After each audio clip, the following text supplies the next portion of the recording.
What is up, everybody? My name's Lewis, also known as Mr. Camera Junkie. Welcome back, crewmates or crew members. And if you're new here, make sure that you leave your name or, just make sure that you introduce yourself in chat to everyone here that's part of the Camera Junkie Crew. So let's get started in the live stream. Hope you're doing well. I am doing absolutely excellent. I've had an extremely, incredibly productive and, awesome day. Just got to tell you about it because I pretty much didn't even leave the house. And the one time that I did was just to get tacos. And it was absolutely amazing. Today, I was fortunate enough to start my day off by being part of the nickname and live stream, which is kind of like my Saturday morning routine. Right after that, I was able to record a podcast with Jared Spink of the Hive podcast, and to take a quick break and then record a podcast with Mr. Tom Buck, who's right here in chat, saying that he made it in time. Here he is. And that was so much fun to finish off my my recording with Tom, to jump into class with Doc Rock, and then spend another couple of hours there conversing and learning, and then had my tacos, and now we're here. Actually, just a little while ago, I was in India Delgado's live stream because she was on for a little bit, and it was like so much fun. Just as always, part of the Let's Get Live community, and and now we're here, and we have Tom Buck. Let's see who else is here. We have Sammy Superstar, Kombucha's here. How you doing, Kombucha? Heather Ramirez, what's up? Look at that, says yo, Camera Junkie Crew in the house. You know it. Here, Sammy. What's up, bro? How are you doing? Everybody's saying hi to each other, and like I said, if you're new here, make sure to leave a comment and introduce yourself to the Camera Junkie Crew. It's always a good time here hanging out at Club Camera Junkie. I think we dubbed that last week, Club Camera Junkie. All right, well, with that, let me continue to see who's here. Oh, we got Chip in the house. It says it's past my bedtime, but I'm still up, so I thought I'd stop by briefly to say hi. Well, thank you for stopping by, Chip. Super cool to have you here. All right. Yeah, let's take a look at these comments. Okay, so Tom is saying hi to Kim. Sammy's saying what's up. So is Tom. See, this is so cool. Everybody knows each other. Everybody's just hanging out. Kim says, hey, Lewis. Hey, Tom. Mighty, mighty Buckstones.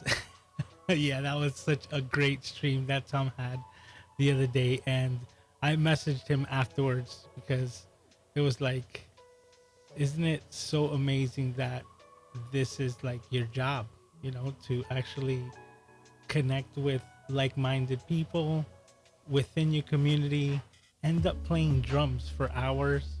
It's just so amazing. So amazing. See Heather saying hi to Chip. It says, hey, Chip, and dang, Lewis, that's a crazy busy day. Yeah, I basically didn't stop. I didn't leave, but it was like the best day. And my smile should be evident enough because it's just, I'm like jumping out of my skin. And this is going back to what I say a lot, which is don't take time for granted. Do as much as you can when you can. Don't put off for tomorrow what you can do today. And today was a really good day. That's why I cheered myself with some tacos. All right. Gotta stay hydrated. It says, I think your noise gate is cutting out your voice a little bit. Okay. There's something going on. I was kind of hearing the same thing. So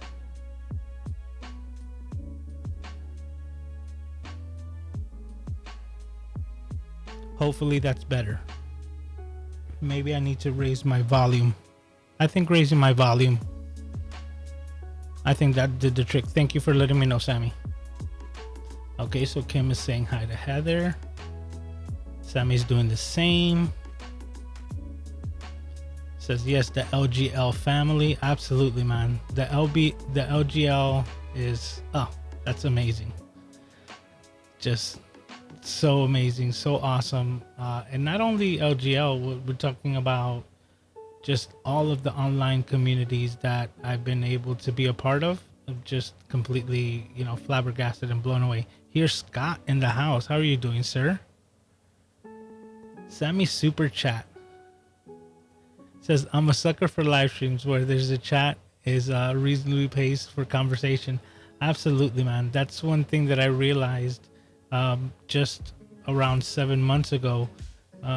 Well, 8 now to say, right around November, where I realized how much I love live streaming, not only participating in chat, but also hosting them, because I'm in direct contact with all of you, which is the most amazing thing. The fact that I'm able to have a one-on-one, and it's just the best. Like, it's, you know, for anyone who's thinking about trying it, you got to jump in.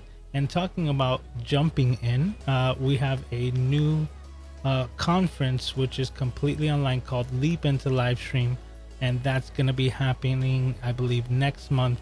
So I'll probably change my description. I'll leave it in there so that if you're interested, I definitely recommend you looking into that, because live streaming is so amazing and it's very addictive. I absolutely love doing this. And like I've said many times, this is my Saturday routine, like Club Camera Junkie. I'd rather be here than anywhere else.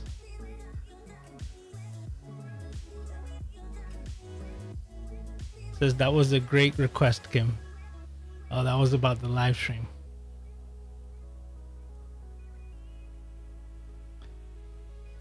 Sammy saying, haha. Did Doc tell you that that's my nickname? No, Sammy. We all hear Doc saying it all the time. We know he calls you Sammy Super Chat. I call you Sammy Super Nap because I know that's your secret power. You take naps in between live streams so that you always have energy for everybody's live streams, which is smart. I give you props. So I had to do something today, so I missed the Doc Zoom call, but I know it was like 4 hours. I think it was 3. I think it was 3, closer to 3, but not 4. He says tacos are the best. Yes, tacos are the best. They sound, I mean, they are good. And you say it sounds better. Great. Okay. Says all of the online communities are amazing. I'm so happy to be in all of them. Yeah. And that's why, with your secret power of super napping. Power naps. Got you.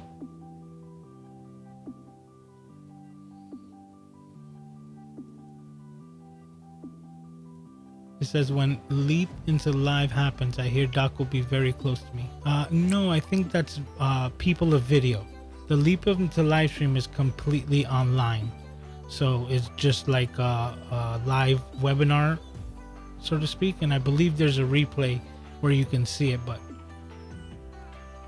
that's the Leap into Live stream, the virtual event. And he says yes, haha. Okay, well, I got to the bottom of that. Today I want to talk about a new piece of gear, because one of my sayings here is upgrade your skills before your gear, and I have done a quite good amount of live streams where I felt comfortable with the equipment that I have. And that being said, I was fortunate enough to get my hands on the latest Stream Deck from Elgato, and pretty much in no time of me connecting this to my computer and realizing what this can do, it just has blown me away, and it has become my desktop companion. I absolutely have set it up for just about everything. So I'm just going to show you right away. First of all, I think this is probably one of the pieces of tech where I would highly consider if you're using ecamm as a program, because the functionality that you get with ecamm and the specific like settings to this are just amazing. You know, the fact that I know that there's 12 people live watching right now, which is amazing, is right here on the Stream Deck. So let me show you. This is what I'm seeing with the Stream Deck, and right here at the bottom you see like a little number 12. That's how many people are on the live stream, and I have my scenes and everything set up there. And now I have complete control over everything that I would love to do with this setup at a touch of a button. Like if I wanted to remove the overlay, I just touch a button. If I wanted to remove all the text on the screen, I just touch a button. And now we're to bare bones, and I'm able to utilize this setup like that, just without having to do commands and everything that I was already used to doing on the keyboard so much easier. Because removing all of the like buy me a coffee information that I have and the text on screen, just that would be like 3 or maybe 4 clicks. Now it's just one button, and that's where this thing is amazing. Now, even though it's great for live streaming and using it with ecamm, what I quickly realized was how useful it is for every other program that I have. And right away, what I do, and you know what I'm starting to do more of on a daily, is video editing. And this partnered with Final Cut Pro has just blown my mind, because the shortcuts that I had set up on my keyboard are now actually set up on my keypad here. So even though it has this little like kickback stand, oh, somebody just bought me some coffee. Thank you very much. I'm not sure exactly who that was. Let me see. Oh, okay, that was either Tom that said share Spark Media. Thank you, Tom, Heather. I love you guys. Appreciate you. You guys are freaking amazing. And Tom, just letting you know, it was so much fun. It was so much fun. I'm still jumping like out of my skin. But the one thing that I did do was I took this, and it gives you the ability to separate it. And this laying flat on my desk has become my Final Cut Pro companion.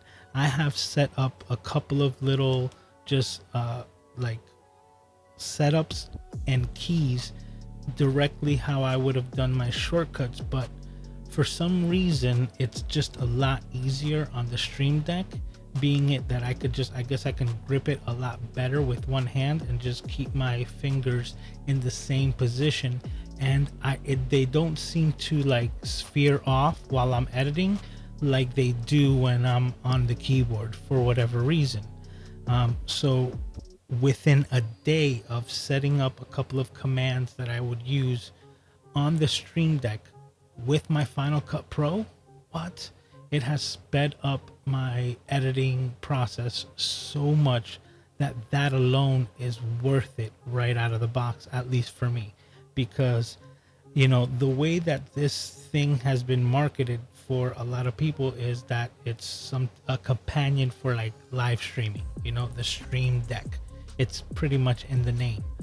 But the fact that this now has become, like I said, my desktop companion on every aspect, you know, like just to throw my overlay again, but on every aspect of like what I do with my computer. Like when I'm on my desktop, I have shortcuts to my YouTube channel, to my favorite Facebook groups like the ecamm community group and the Let's Get Live community group. I have them under a Facebook folder, so whenever I hit Facebook, I could either go quickly through a shortcut to the LGL, to the ecamm, or to my own personal, you know, Facebook page. And that's just on my desktop. The fact that it's a smart device, and if I switch programs, like if I'm in the middle of Final Cut Pro, it has all the shortcuts for Final Cut Pro. But if at that moment I decide to switch to my web browser and I move my mouse onto my web browser, right away it configures itself to the web browser. And if I open up a different program, it'll just constantly be morphing as fast as I'm able to transition between programs, and that feature is just mind-blowing to me when it comes to such a small device. Now, I've heard a lot of people say that because I got the 15 button one, that they say as soon as you get it, you wish you got the bigger one. I'm gonna hold off on that comment. You know I just had this one for a week, but I actually think that for my workflow and the limited space that I have on my desk, this is probably the best that I can get, because I think the bigger keys is not gonna be that much more convenient for me, for the simple fact that this pretty much just fits perfectly like on my hand. So like a quick demonstration, you know, like the width of all the buttons allows me to just use it with one hand, and that functionality, and with the fact that you have folders. So like, to demonstrate, I'm gonna bring it back up. This top corner here is a folder, so even though I have all the buttons used on the Stream Deck right now, I just hit that button and now I have a whole new set, and I can just continue to do that infinitely.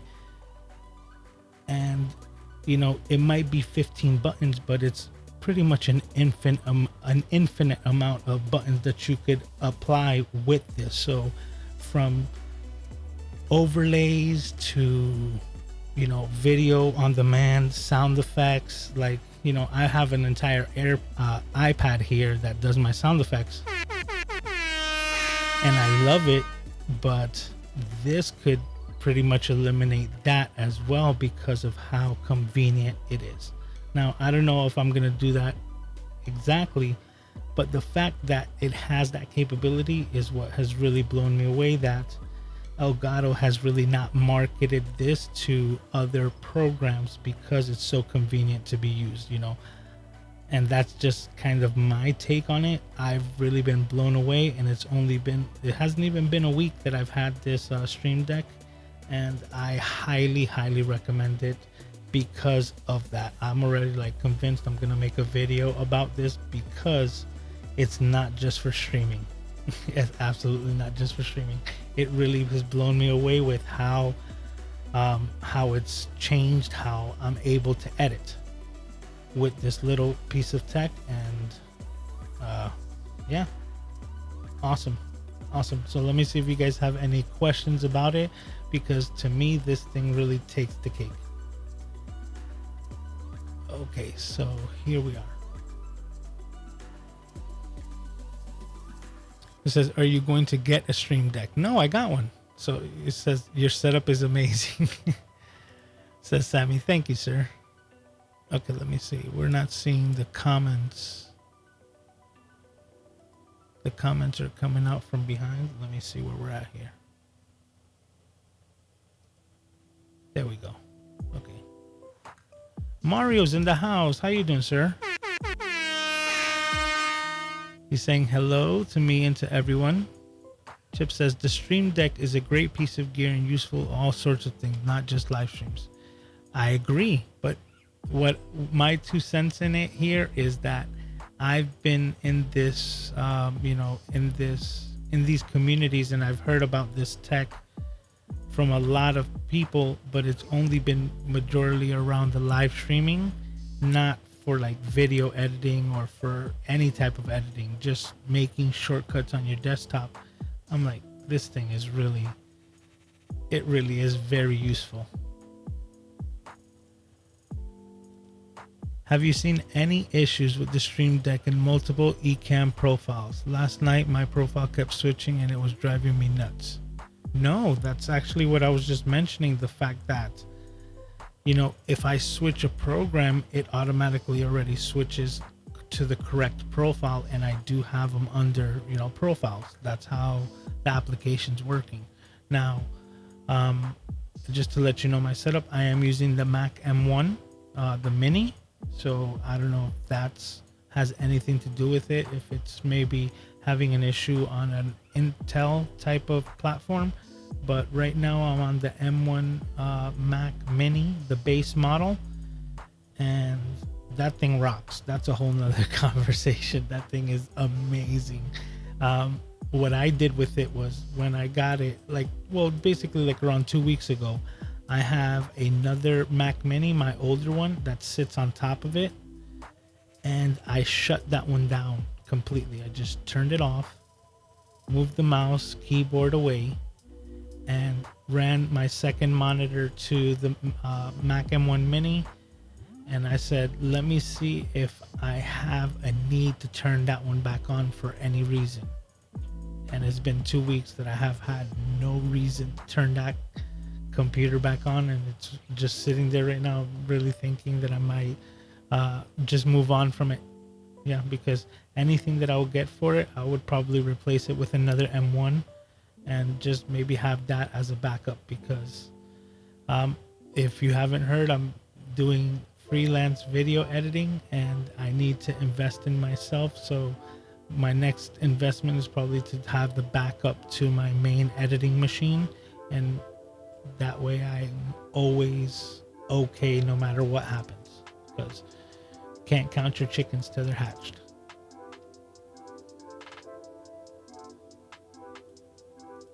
He says, I bought the big Stream Deck to make my PS action super fast, but I have been too lazy to program it. Okay, so your Photoshop actions super fast on it. That would be amazing. You know what? I wasn't even thinking about that yet. You see, like, I've only had it for, but to do all my actions, oh my, yeah, because you can make a shortcut about anything. That's why I'm really taken back by this. I'm almost like kicking myself in the butt. Like, why didn't I look into this a little bit more? Because this is an amazing little piece of tech. I'm sold on it. I'm like completely sold on the Stream Deck, because I've just been using it for a couple of days. Well, yeah, for like 3 or 4 days, and it's already changed my entire workflow. It's amazing. Excuse me.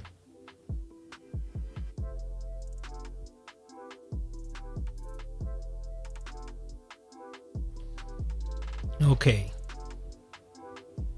All right. Tom says it was a great podcast day today. Yes, it was. Like I said, it was so much fun. How you doing, Raphael? Saying happy Saturday. Heather saying hi. Hi, MCJ. Hi, Tom. Rode Wireless Go 2. Impressed so far. Your review was great. Okay, so he's talking, I believe, to Tom. It's a great little wireless setup. Okay, Raphael saying hi to everyone. And Tom is saying the same. I'd like something even bigger than the XL, but it does force you to edit your choices when it isn't necessarily bad. You'd want something bigger than the XL? Well, I guess to each his own, right? Everyone has their needs, because like I said, I think I'm okay with this. You know, I could honestly tell you, I know that the 6 button would not have been enough. That would just been like a tease, like not even an appetizer, you know. But this is a nice size.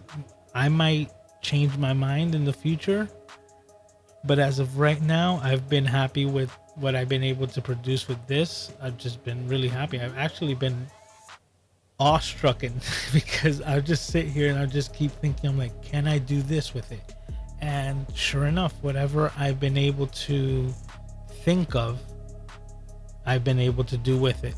So I'm still just like scratching the surface. Right now, you just blew my mind open with the, Scott, when he was saying about the Photoshop actions. So that's just amazing.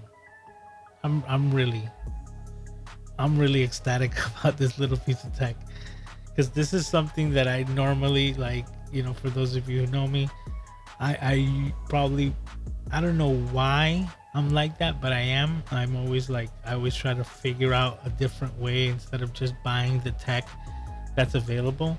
But this one, I'm kind of kicking my butt a little bit because it's super convenient. I guess I'm going to tell you why. It's because of what I'm talking about. to me, it felt like it was marketed only for the live streaming. And to buy a piece of tech that was just for one thing, even though I was doing it every week, was just something that I was just like, I'll pick one up later. Well, it came to be later, and I went to get one, and now I'm really kicking myself in the butt because I'm like, I should have done this sooner. It says Elgato makes great stuff. Yep. Oh, what's up, Kali? How are you? The biggest benefit for me to the XL is that I can devote some buttons to showing system data like CPU and memory usage. Oh, you see? Now you're getting me to think. No, let me stop, because like I said, I really think I'm good. It sits just 4 inches away from the edge of my desk because there's not that much room, but the fact that I don't have to have my keyboard here for the live stream allows me to maneuver this a whole lot better. It just feels a lot better in this space here, so I can just converse with you a lot easier, and that is what makes all the difference for me. That is worth it because my keyboard is sitting over here now, and I'm able to do everything, just like switch cameras. And talking about camera switching, I did move my camera and I did change the lens. Oh, let me not point at it so that I could focus correctly, right? This is inspired by Tom Buck with his 50mm. My favorite lens is actually the Zeiss 55mm f1.8 from Sony, and I never use it. So now what I'm doing is I'm basically setting it up, and I set it up further out so that I could actually have it in my rotation. And the fact that it's a 1.8 aperture is a lot better than my f4 24-70 in the low light, so it's giving me a much cleaner image, and I'm liking that angle a lot. So I'm just gonna keep that in rotation for now. I'm gonna see how, but I really like that new second angle. It says, what is your favorite part of the Stream Deck? Like, honestly, right now I'm loving the functionality buttons that the function buttons that are set up specifically from for the Stream Deck and ecamm. There's a lot of very convenient buttons that are just designed as a downloadable like plugin to ecamm with the Stream Deck, and the fact that they work so in sync is amazing. And then the fact that, like I said, the way that it's improved my editing workflow, how I've been able to integrate this with Final Cut Pro. I have all of the features that I want for editing literally like right on my fingertips. And I don't know what it is. I think that I can't really, I'm still working on what it is exactly, but there's something about these buttons that make them easier for me to click than the keyboard buttons. And like I was saying, it's almost like my fingers don't move, and that's just from my personal experience. Like every time I go to edit and I go to put my hand on the keyboard, I have to just make sure that I got like my first finger set on the right key on like the cut, and then I'm able to just focus on the screen and scroll with my mouse and just have at it with the video edit. But with the Stream Deck, I don't have to like ever look down, and that's what's amazing to me. So to answer you that part, what I think is my favorite part of the Stream Deck is that in such a short amount of time it's been able to replace so many of the functions of me having to go back and look at my keyboard while editing, that I just don't have to look down. So I'm just constantly just like zoned out, getting into that like flow state with the edits, and I'm able to just start chopping away at videos a lot faster, which at the end of the day is gonna allow me to produce more videos. So I should be able to produce more content for my channel, which is like a win-win-win. So the biggest thing as well is probably that I haven't found something that I dislike from this piece of kit. I think that's the biggest thing. I have not found something that I dislike from this Stream Deck. Oh, the hot tub lady. How are you today? She says, this is very helpful. Thanks. I'm happy to help. I'm just giving you my opinion. And my opinion was like, well, for sure, this is definitely not only for like live streaming. This is, like I said, my new little desktop companion, because no matter what program that it is that I'm using, it's like they're eager, waiting to help. Like, that's just awesome. Okay, Raphael, let's see what he says. He says, is there any app to mark with a hotkey good moments in a live stream in real time? Something that marks time code links into ecamm file that is made. Would have loved that recently. That's actually a really good question, Raphael. I could look into that. I'll ask Doc to see, because I know that there's a way to do that, I believe, through YouTube. So if anyone knows, as you know, just, you know, correct me if I'm wrong, but I believe one of the new things in YouTube with live streaming is that there's like a command shift that you'd be able to hit on the keyboard to do like a marker, that if you go back into the editor to do clips, that the time markers are already, or like, you know, the markers in the timeline are already there, so that you don't have to run around to create clips out of your live stream videos. And I believe Nick Nimmin was the one talking about this. So I'll look into that, and if that is correct, you know, if we can put a timestamp, you know, like a little marker through a keyboard command on a live stream, then it's very easily able to transfer it right over here and have it as a button on the stream deck, so that if you want to like time stamp exactly what you said, something like right now, a key point like, hey, make timestamp button, boom, I'd be able to apply that.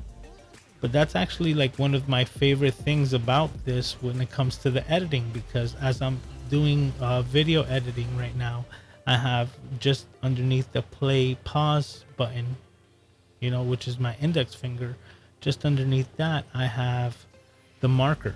So as I'm scrubbing through, I'm just like dropping markers and playing and pausing. So I'm just having a lot of fun with all the functionality that's happening right now. Oh. This is cool. Okay. A Geek's Life just bought me some coffee. Thank you. That's the message that I got. I'm not sure who that is, but if you want to let me know who you are, make sure to leave a comment there. I highly appreciate all the support. That's just amazing. I'm still blown away that, you know, people buy me coffee. I guess I'm just like so thankful and grateful that it's just, I love all you guys. You guys are amazing. Okay, so Heather's saying hi to the hot tub lady, saying hello, happy Saturday. I posted a video on the super thanks feature today. It's awesome. Oh, that's really cool. Yes, I've actually, there's this one photographer channel that I follow. His name is Matteo Sterling. He really deals with a lot of like crazy lenses, and I'm a lens guy, you know. And he actually will take like a projector lens from a cinema camera from back in the day and configure it to put it onto his mirrorless camera to take photos from it. He's gotten some that are anamorphic, that are like just amazing, because the image quality that they were designed to produce was for a huge silver screen, and then kind of reverse engineering that for photography, it gives some very interesting results. But he, in his videos, is constantly just, you know, mentioning about the super thanks, and that being something that's rolled out from YouTube. That is very interesting, and that's actually going to help a lot of us creators, you know, once we get to the monetization aspect. That, you know, it's almost like for the ones who don't live stream, that don't take advantage of what the super chats are, then that would actually benefit them a lot, for the fact that if you're only doing pre-recorded content, you can still benefit from that, you know, to get support from someone who really appreciates what you're doing on the platform. You know, on the other side, I also know that it's YouTube trying to give the opportunity to make as much money as possible, because if they can now have another way to monetize on the video on demand content, they're not just solely cashing in percentage wise off of super chats, but also off super things. So, you know, I was just talking to Tom about this today, about how appreciative I am of this YouTube platform, because I come from the background of computer engineering, computer networking, and I know what are the cost of hosting your own website, especially when it comes to hosting video files on a website. Like the server space, the amount of bandwidth, and the cost that comes into that is a crazy amount. And the fact that we have a platform that allows us to do that, and also if even we wanted to, we can embed our videos right from this platform onto our own personal website. That alone is amazing enough to just say, yeah, YouTube, like, I absolutely love YouTube. It's changed so many people's lives, including my own. And this is just scratching the surface, because this is just the beginning of an amazing experience that's happening here with the Camera Junkie crew. Oh wow! I'm you can see I'm out to jump out of my skin. He mentioned super thanks, and I just ramble on about so many thoughts.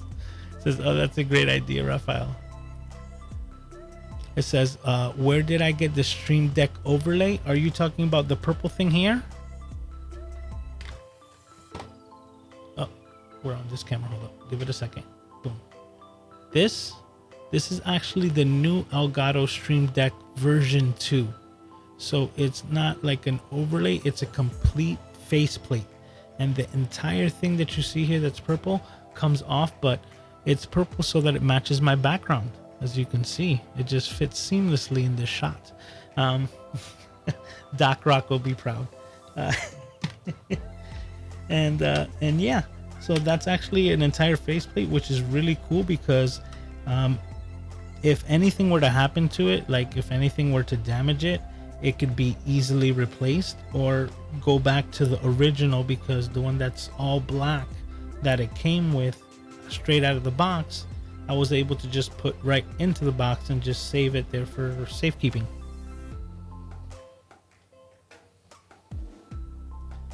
Tom says, I had a Stream Deck in the closet for years. Heather took it, loved it, and got the XL. Then I finally decided to dive in for real, and it's so good. Right? Look, you see, thanks, Tom. You don't make me feel that bad, because I'm over here saying, like, I didn't buy it. You had it. You had it in your closet and didn't use it. That's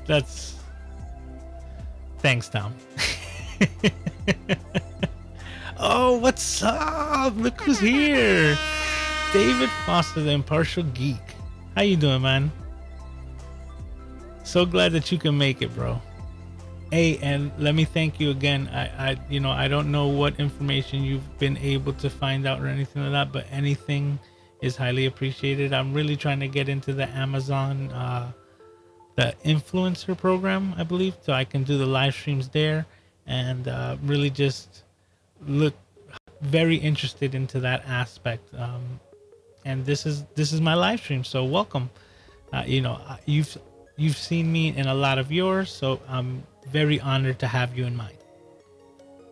Like Tom's saying hi to David. Okay, Mojo Jam Track saying, just tuning in now, happy to be here. How are you doing, sir? Welcome back. Saying hi to Tom.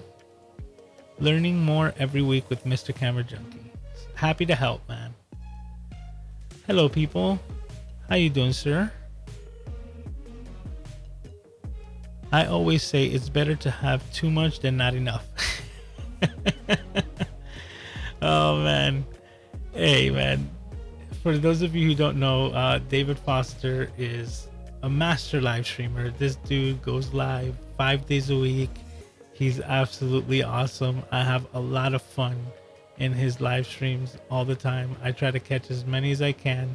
And if you haven't heard of him, definitely check him out. Everywhere you can find him as Impartial Geek. He's awesome.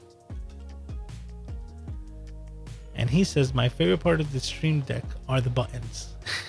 The buttons are cool. Like, I'm not gonna lie, the fact that they're animated. So it's not like that they're just, you know, digital and that they can change.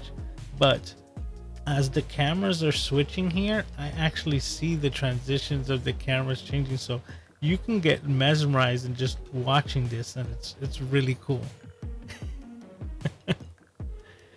Emojis on the Stream Deck are my favorite. I use a lot of emojis. That's super cool. And that they have a web page where you can build your own thumbnails. I was just like, this is too much. I've really dove in for the last couple of days on the Stream Deck.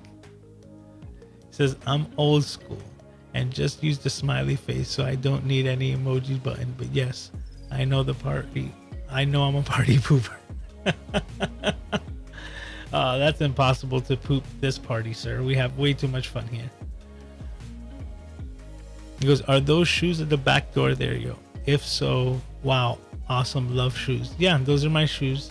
I have a very small, compact setup here in my place, and I have to take advantage of all the space that I have and maximize it. So I have what I call IKEA-tized my life here, and I maximize my space that I have here with my son. And luckily, you know, he's here with me, but he's been sleeping. And throughout the whole stream, I've been lucky enough to have him napping. But I know that I'm going to pay for it as soon as I'm done live streaming. He's going to wake up and he's going to be up all night. But like I said, this is what I love to do, and I will do it tenfold. Physical buttons make a huge difference, especially for using it without looking at it. Yeah, and it's been a lot easier than the keyboard, and that's just the thing that's like I repeat that is blown me away, is that I've literally just been able to use this Stream Deck and my mouse, and it's just been like, and of course if I need to type, I have the keyboard in the center, but right now I just literally like have my arms spaced out like this, and I'm able to switch between both of my screens effortlessly. And efficiency is a priority for me. You know, I'm always trying to maximize everything that I'm doing, kind of like that Navy SEAL thing where they say slow is smooth and smooth is fast. So once you start working into a workflow where you can get it down slowly so that you can work smoothly, then the faster you work at the smooth pace, you just end up to pick up momentum, because everything starts flowing so smoothly that you end up being a lot faster. So that's just the way that I think. And that goes back into, you know, like the flow state, because distractions are difficult, and that's all part of, you know, like everything that we do as creators, you know, live streaming or editing, anything.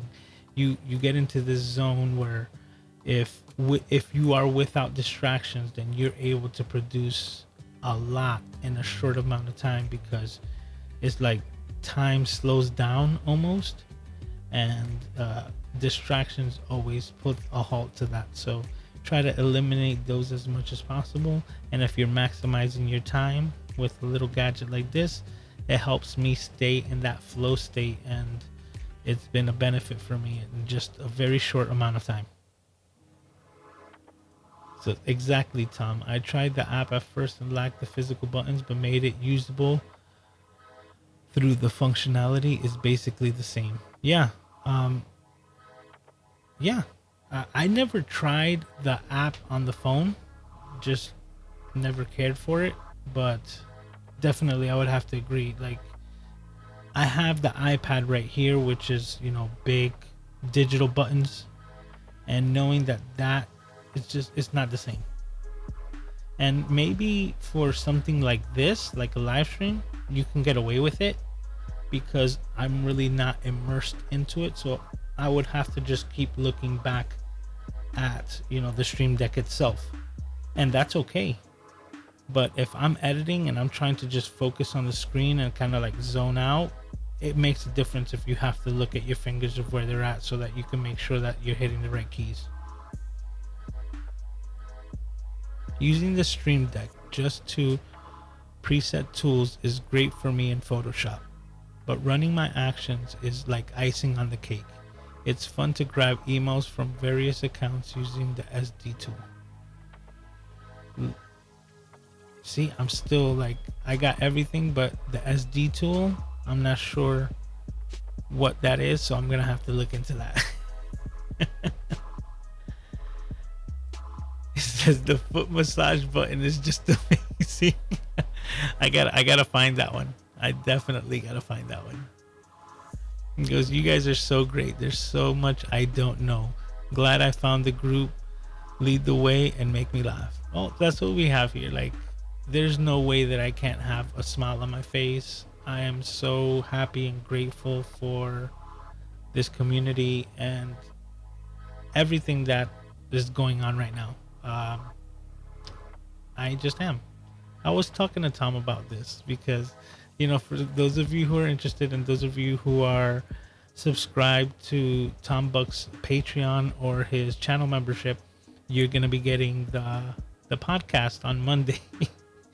And we were just talking about the differences between how I left like video editing at the turn of the century, which, yeah, it sounds like such a long time ago, but going just a little bit past 20 years in 1999, how video editing was then to my to me coming back to YouTube right now, like 18 years later, and jumping onto a program like Premiere. My mind melted. But if you're interested, you can check it out on the podcast Enthusiasm Project, which I had the honor to be a part of today. Heather's laughing at John. Says, that's me, not sure why it came up as Geek's Life. It came up as Geek's Life? I didn't say that. I said Impartial Geek, though. So regardless, I got you, bro. I'll make sure that I send them to the right place. Saying what? Kali saying good night. Time for my mushroom nightcap. Nice. And he's saying bye to Kali. So is Heather. Art Carrasco, what's up, man? You caught it live this time. Thanks for stopping by. He says, oh, thank you, man. Bro, I got you, man. He's saying, hey, Art. Smooth is fast sounds like they're promoting 60 frames a second.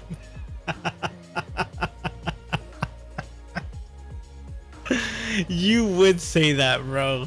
You would say that. You absolutely stuck on 60 frames a second.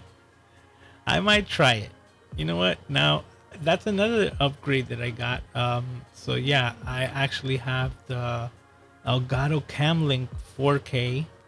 So that's what we're seeing right now. I don't know if you guys seen the difference. I can't wait to check out this live stream afterwards to see if I really see the difference between that and, like the traditional Amazon USB video capture cards, which I don't see. It should have been around here, but I digress. But that was funny. Smooth is fast sounds like they're promoting 60 frames a second. Oh, Gary Jones, how are you doing, sir? Says, greeting everyone. The Stream Deck has made my workflow seamless. Man, you see, these are the comments that I'm like being blown away by right now, because I've never heard these comments about the workflow being seamless or anything like that prior to this stream.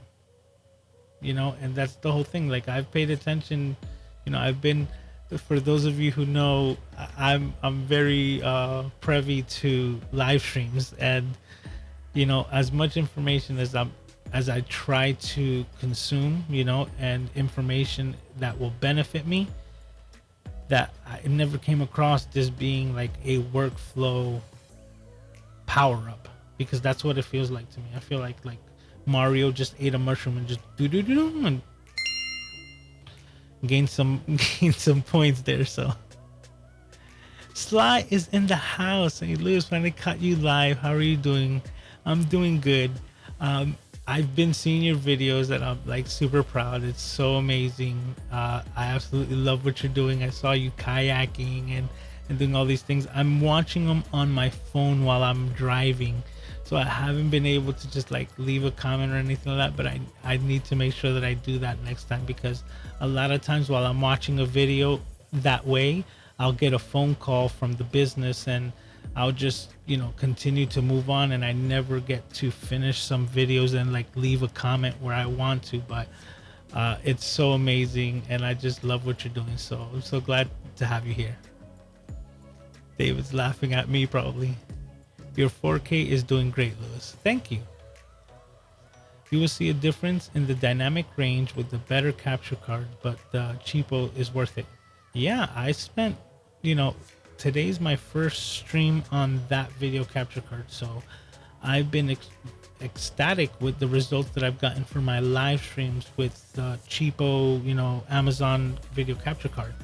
But this is what I can say about it, which is what I noticed is, now that I've been a part of a couple, you know, more jumping onto other people's live streams, that's where it really wasn't holding up. So I was able to join somebody on a live stream, and I can see that the replay of my signal really wasn't, you know, holding its own weight, or, you know, hauling its own weight.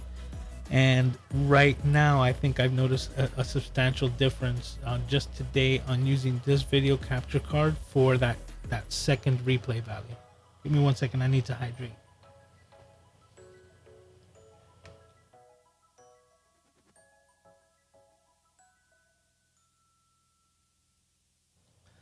But if it is that it's like the dynamic range, then I guess that's what would make sense, because what I've noticed is that when it gets restreamed on the less expensive video capture cards, that it really falls apart right away, colors and the quality of the image. So with this one, it seems to be holding up a lot better. And what I'm hoping is that, you know, I see a future with a lot more live streams and a lot more collaborations with a lot more people, whether it be through live streams or, you know, podcasts. I'm just leaving myself open and leaving the possibilities for anything to happen, which is really exciting. Kevin Cox is in the house. What's up, man? Saying hello, everyone. Sad I'm just getting in. Hey, we're happy to have you, man. What time is it?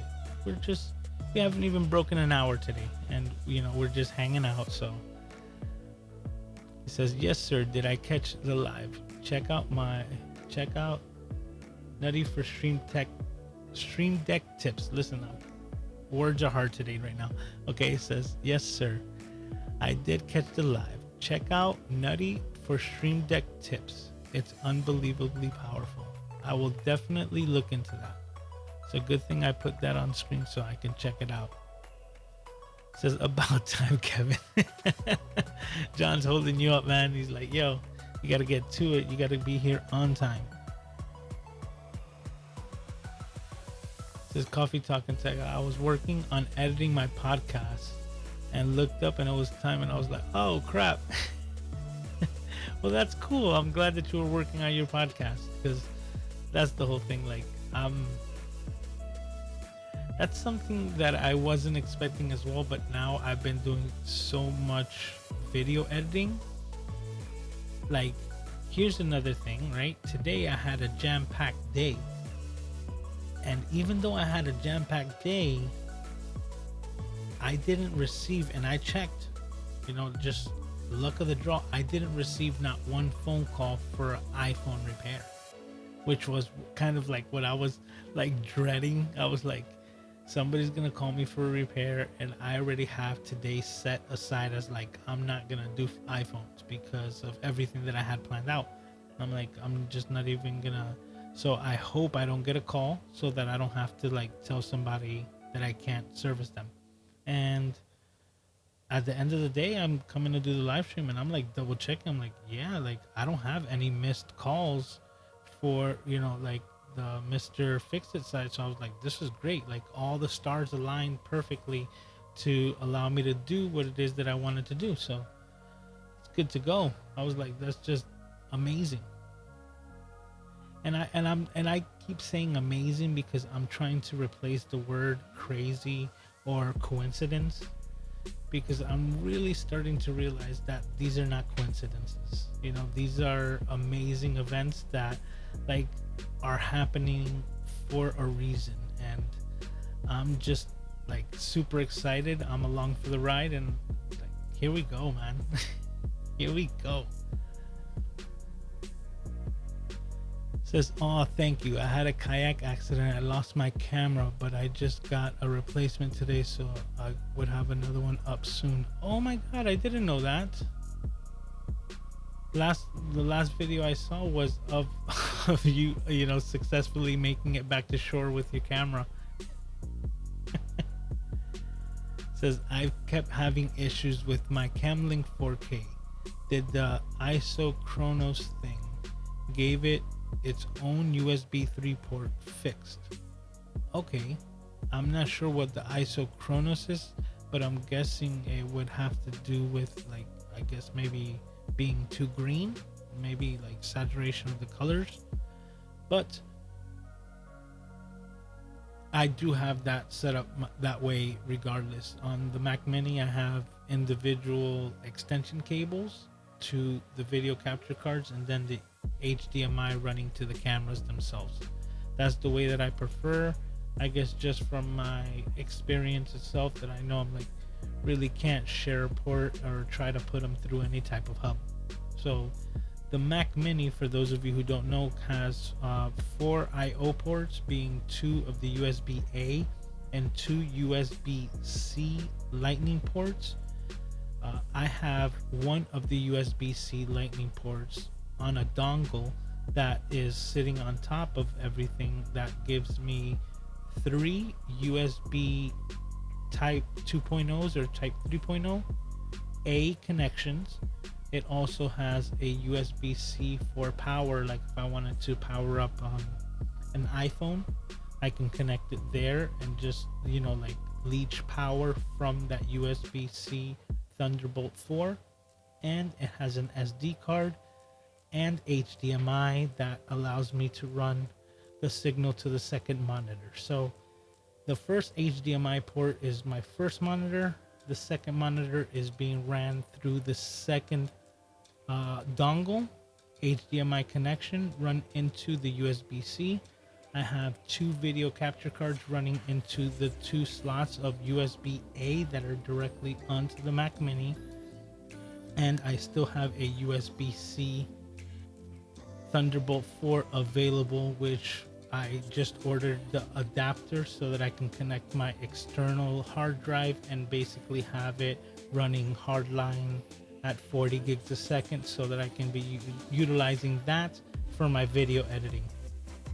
And that's pretty much it. Like, that is what I'm working with right now, and I'm really happy with this machine. This little, and this is the base model Mac Mini M1. This thing is rocking. I haven't been able to fumble it up. That's kind of like it has not. Okay, what's the best way of putting it? Okay, I haven't seen the little spinning wheel since I got it. that's like, and that's where I would say, upgrade your skills before your gear. But this is where I would say, yeah, if you're already looking to take this into hobby mode, I mean, away from hobby mode and looking to do something professional in any aspect of this, you have to invest in yourself. Doesn't necessarily mean you need to get the latest and greatest. Like I said, I didn't get even the best model Mac Mini right now, but the Mac Mini M1 base model was still such a substantial upgrade to what I was using before that it's leaps and bounds so much better.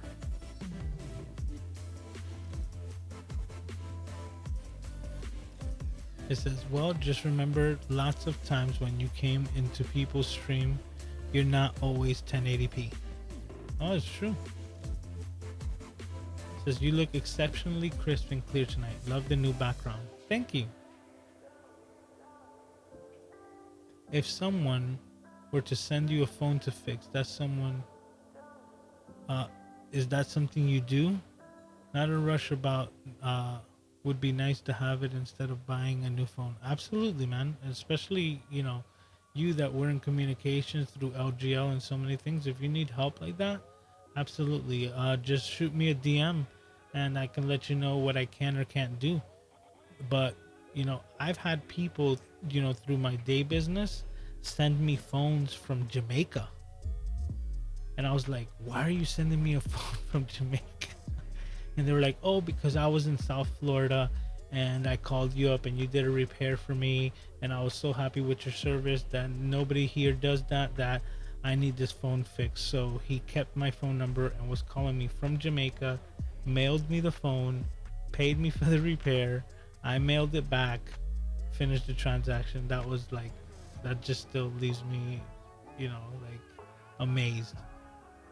Like I said, just like I'm super grateful for everyone here in this community, I'm also very grateful for all of the clientele that has allowed me to do what I needed to do with my time to better help my son. So, this being a part of my life and that being a part of my life, I'm just humbled and grateful for the opportunities.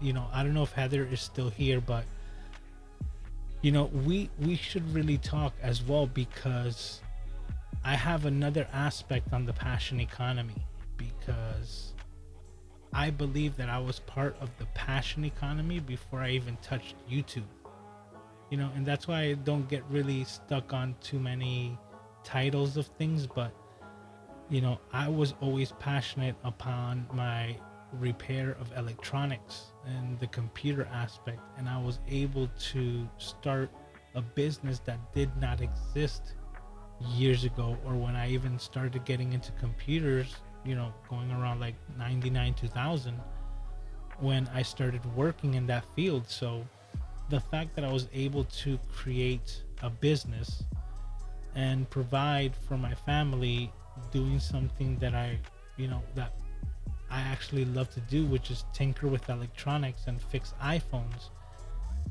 I still believe that in one shape or another was me following my passion and making an economy base out of it.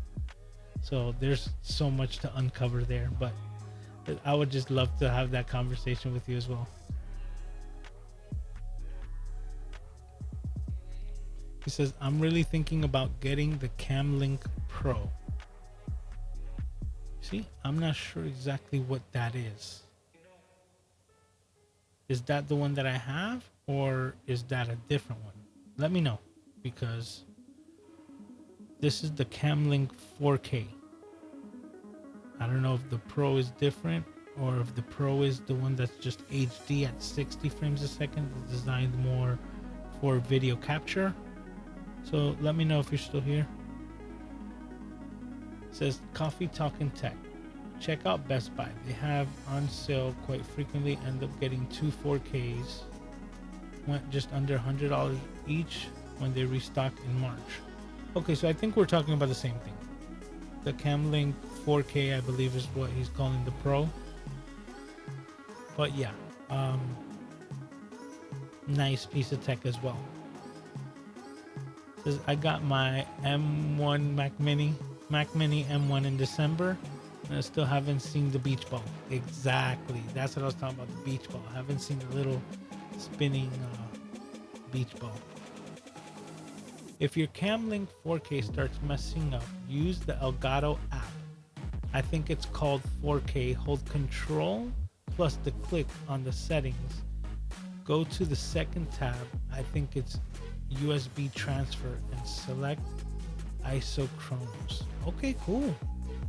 Thanks for that information, man. Like I said, you know, just the fact that it's here, that isochronos, definitely.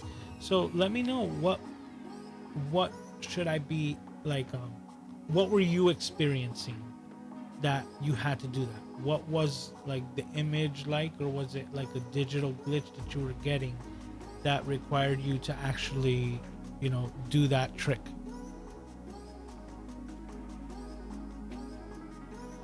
The Camlink Pro is the 4 HDMI PCI card. Oh, okay. Oh, that's nice. Do you have do you have cameras for all of that? Like, I'm a camera junkie and I have 2. Well, 2 that I can use for the live stream the way that I like. You know, I have others, as you can see. Actually, let's see. Get to it. It's not moving. Let me see what's happening. Okay, there we go. Boom. You can see I have my camera set up there. That's a new shelf. I was a little shellfish this past week. That's for Tom. That's actually the joke that he sent to me when I showed him the shelf. So shout outs to you, Tom. Says that's the goal, that the car would be legit. Okay, let's go back to this one.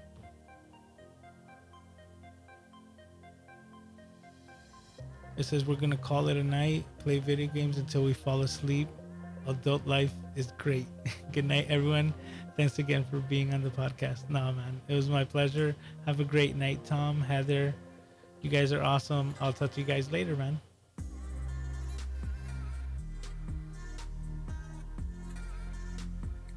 This way, I'm off the USB bus with my ATEM and then can overlay multiple cameras.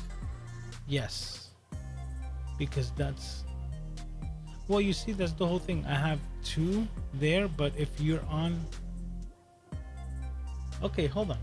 That's a good question. Because are you using a Mac or are you on PC? If you're using PC, then obviously it makes all the sense in the world, you know, just, yeah, you're able, but yeah, you would have to see what program you're going to be using instead of using your ATEM. Are you using OBS or Streamlabs OBS? When I was using my PC build for my live stream, I kind of liked Streamlabs better than just the OBS. But I also have to say I do have a machine that's capable of holding or running Streamlabs OBS comparative to just OBS. And that's for those of you who don't know, OBS is Open Broadcasting Systems. It's a free application that allows you to stream and do pretty much anything that you want with it. Streamlabs OBS took that base program and then kind of put their little sauce on it to make it more functional and easier. They have a free program that allows you to, you know, connect to one stream at a time, and they also have a pro program that allows you to connect to multiple streams at the same time, kind of like Restream, but all done through an OBS platform. So those are all options, and when I was using it, I was using the free version of the Streamlabs OBS, and because my computer was capable of handling the extra workload, it made it a lot easier for me to utilize that for my live streams. Okay, everybody's saying bye to Heather and Tom. Catch y'all in the next one. It says, I'm charging my phone, watching you while my PC is right here. That's funny. It says, on my way out, Heather says she wants to chat more about that. That's awesome. Cool. He says, "LOL, shellfish." Yeah, Tom's awesome. Like, dad jokes for days. I have 4 cams, 2 or 3 in my streams, but you can connect another thing to laptop, phone, etc. Yeah, that's awesome setup. I actually do something like that as well. As I was talking earlier in today's stream, I'm always trying to maximize my time, and because I'm trying to do that, one thing that I'm trying to learn is to relax, right? So I don't do enough of it. Not that I say that I don't relax, but I don't do enough of it, and I recognize this. So I really don't have anything as far as downtime goes that I kind of do for myself. So what I started doing, and I did this a couple of weeks ago, I'm actually playing a video game on Twitch, and I'm playing one of my favorite video games from 1997, Final Fantasy VII, and I'm replaying it for the last time. But just to explain, for me to sit down and play a video game and kind of not feel guilty that I'm playing a video game when I could be doing something else, I kind of have to like do a live stream on Twitch so that it feels like I'm still being productive some way, even though I'm playing a video game. And that's just kind of the way that I feel about that aspect. So to kind of be able to play the game guilt-free, I'm still like just having fun, but still being productive by streaming it. And I've been able to connect my PC computer that is a monster. This is a Ryzen 2700X, 64 gigabytes of RAM. It has dual GTX 1080 video cards connected via SLI, and a terabyte SSD, M.2 NVMe, I believe. So this thing's all set up, and thanks to Randall, because he's amazing. He put all of this together, and he's just an amazing person. So to utilize this computer, I'm running that video game off of it, and I have that running into the secondary video capture card, which allows the first video capture card to still be on the camera, and I have like my floating little head while I'm playing the video game. And it's been a lot of fun the times that I've been able to just jump on Twitch and play my old school video game, because to me it feels like the way that we used to play video games when I was young. You know, we would all go to our friend's house and we would play the game, and as soon as like somebody would die, like say your Mario character died, then you would pass the control over to your friend, because now it was his turn to try to attempt to do the same thing. And that was how we would play video games in my youth. So the fact that Twitch is kind of bringing that same type of feeling, of like being able to hang out and watch your friends play video games while they're, while it's their turn, it's a lot of fun. So for that, I've been trying to relax more and been playing more of that, but the last time I did it was a couple of weeks ago as well. So I'm gonna try to do more of it. Be a little shellfish. It says Cam Pro is $360. If it's $360, that's actually a really good price for 4 video capture inputs. And hi, Randall. I don't know if I had said hi to you before. I don't think I had seen your comment, but sir, thank you as always for being here. Oh, you know what? Let me try something here.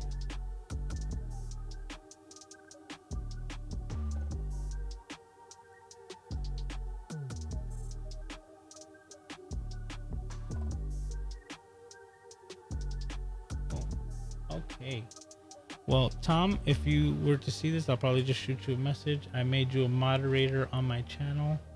It was something that I had been wanting to do for a long time, and I completely forgot. So yes, I'm gonna see how many more people here in chat I'm gonna be able to do that as far as moderating. Okay, boom. All right, now we're back. It says my card would drop the video feed. Okay, well, as you can see, we're still live here and everything's been working perfectly. So I would just ask you another question, like, are you on a new M1 setup or were you using a different type of platform? Because it really doesn't matter whether it's PC or Mac. If it's not the M1, you are still using you know, x86 infrastructure basically. And the way that the capture card would work would be more dependent on the way the softwares were built for those older platforms. So it could be that the M1 and the software for it is more capable of holding this and not dropping the feed. But still, like, I love the conversation because there's so many questions that I will have about why it would drop the feed in the first place. It says I'm on a PC, but the ATEM gives you the view at any time using vMix. Oh, that's what you're saying. Exactly. I've heard that the ATEM allows you to stream right from it. Tommy Calloway has had a live stream. He's been away for a while. He said that he's been coming back. Hopefully we get to see his live streams again. Also, I had a lot of fun on that. Thursday night live streams. Tommy Calloway has a great channel.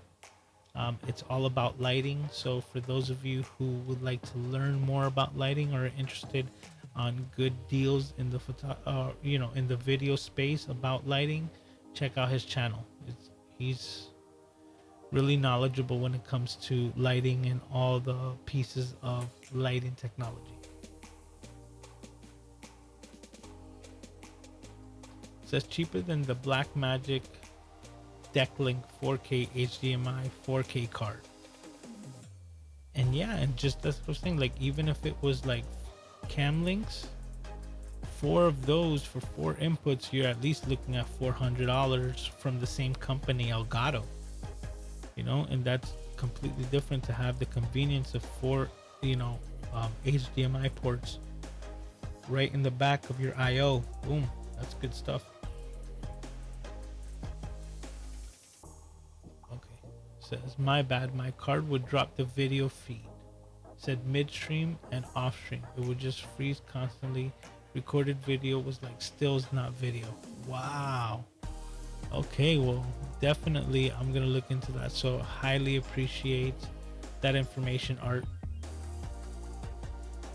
He goes, yes, cheaper and so far looks good. I love the ATEM for a lot of reasons, but the Camlink Pro shows you all 4 cams at the same time and the 4K if you like. Yeah, just, you know, but you see, I love this conversation as well because you have to recognize that each person's situation is different. You know, like there's some people who, you know, who would buy the more expensive and not know the limitations of that, because the ATEM Mini really does only produce 1080p images. So if you wanted to do 4K and that was important for you, the ATEM Mini is pretty much just scratched right off the box. Like, just, that's something that you can't even use. So it makes a big difference. But like I said, it also makes a difference on what it is that you're trying to produce. And if that's okay for you, because maybe the cameras that you're connecting to that system can't do more than 1080p, then it's right in your wheelhouse. You know, you won't even have to do anything else.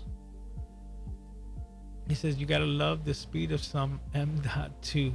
Yes, and that's the whole thing. Talking about that, what I've been using for my external hard drives, let me show you.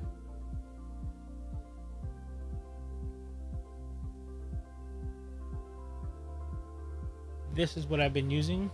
Basically a SATA connector, USB, and I take my full size SSDs, plug them in, and this is what you're looking at. This gets connected to my computer and I run everything off of this. I was looking into the new SanDisks, you know, the SSD, those little rugged ones. And I started checking the speeds because that's kind of like, I wanted to just pick one up so that I could dump all of my video editing files onto that drive and run it from the through the Thunderbolt 4 port, so that I can get the full maximization of like the 40 gigs a second and basically have like another 2 terabytes built right in, hypothetically. And I just saw a video of Cody Warner where he took a 4 terabyte M.2 NVMe hard drive and put it in an enclosure and was getting speeds 2 times and 3 times faster than those, you know, SanDisk terabyte, you know, like little rugged SSDs. And I was like, that is crazy. He literally showed on the video him transferring 20 gigabyte files, and it took seconds.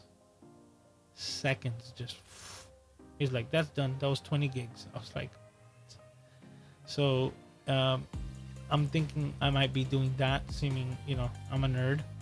So yeah, I'm looking into that. So definitely gotta love some M.2s, because I think I'm gonna totally get an M.2 as my external hard drive. He says, if you have a powered Thunderbolt hub, you can use multiple Camlink 4Ks via the same USB hub and have not had any issues. Keith Pelsner uses many Camlinks all at the same time. That's very true.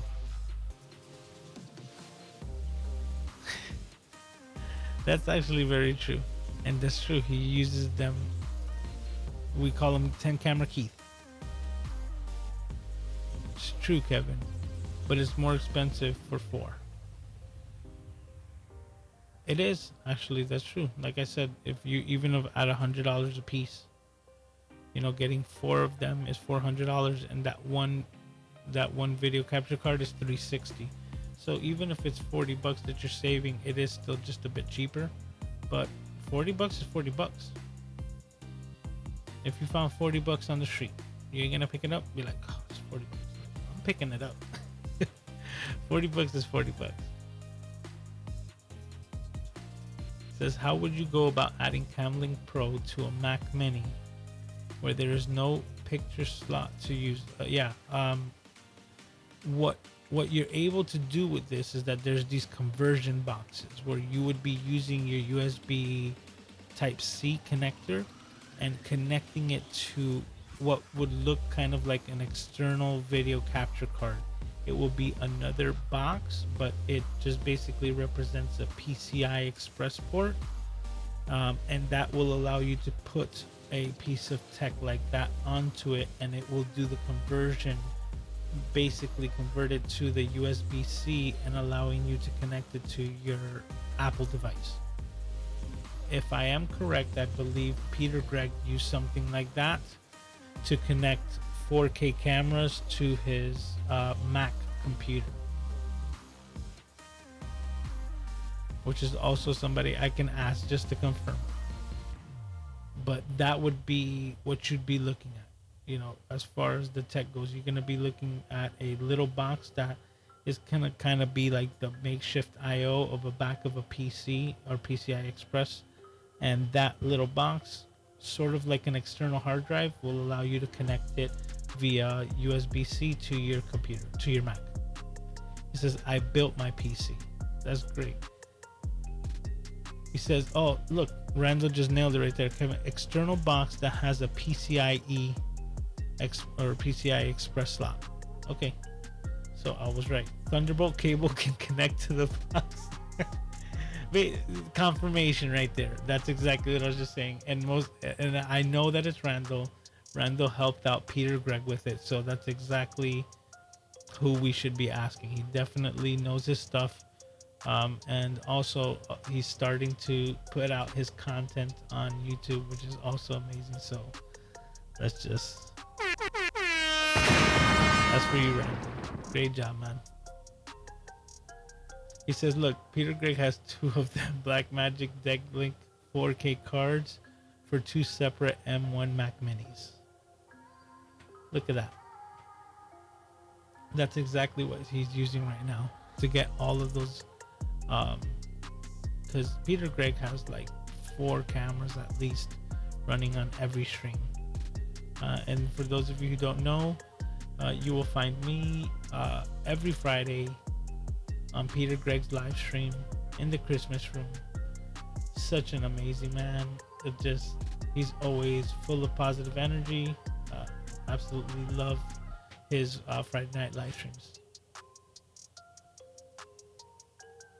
Okay, so he just said Google external GPU cases for Mac.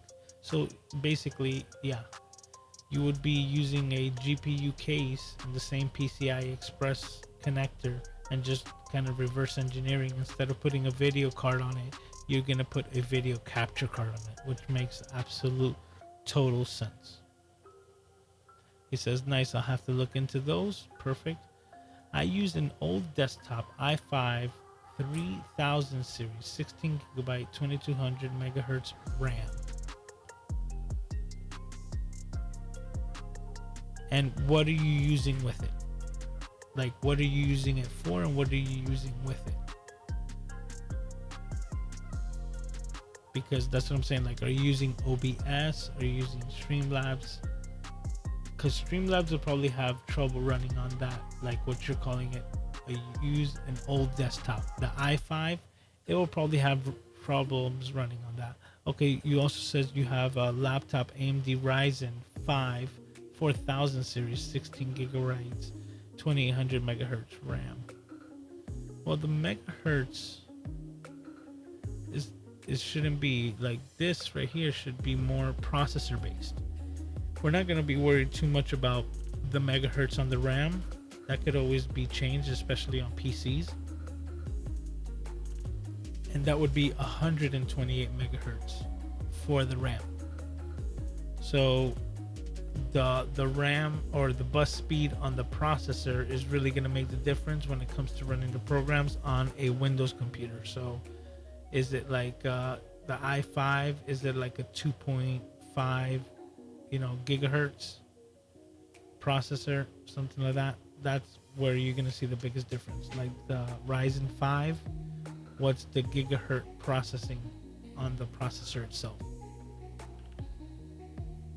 It's the same issues on both regardless of the shader or the dedicated USB 3 slot port. Yeah, because I think that might have to do now with processing power.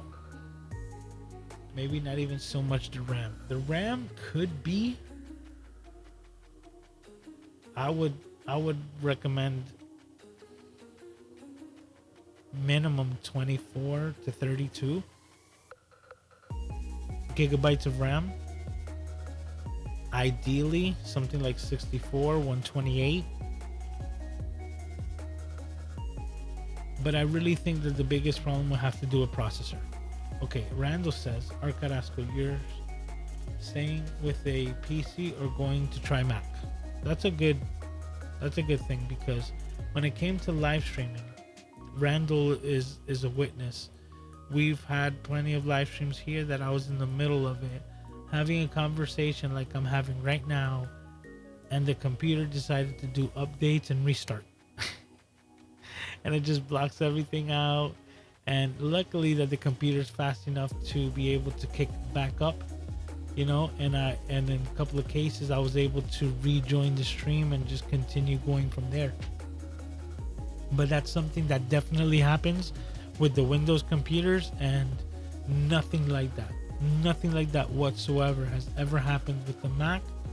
It's just better controlled, and when it comes to updates, I have complete control over when they're going on and when the computer will restart to do them, to apply them.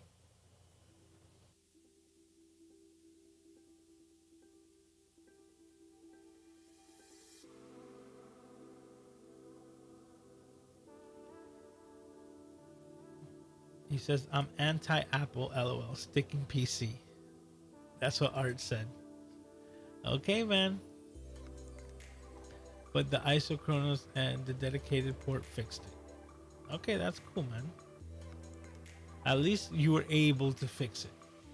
Me personally, I've been using Apple just the same. When it comes to photography, I was already using Apple, so I'm, used to this just the same way as PC. And for me, someone who was already using Apple, this Mac Mini, man, that Mac Mini is fire. This thing is so good. It stays cool to the touch. Like, it's just amazing. Doesn't make a sound. Yeah.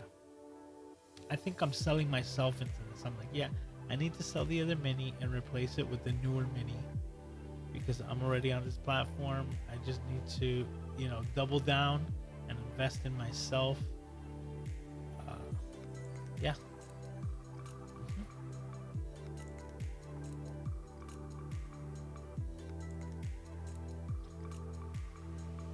As well, another PC guy. LOL, just prefer. I've had both. Yeah, exactly. It's all a preference. Now, like I said, when it comes to gaming, it's just you can't do it on Apple, and that is going to change sooner rather than later. And people are constantly hammering away, saying like, "Oh, it's never gonna happen." Let me just break something down to you. And when it comes to like the computer world or the gaming space, games are starting to move to online servers. So now, when I grew up, a video game was sold to me as an individual. Now, when a video game is being released for free because they just want people to play the game on their platform.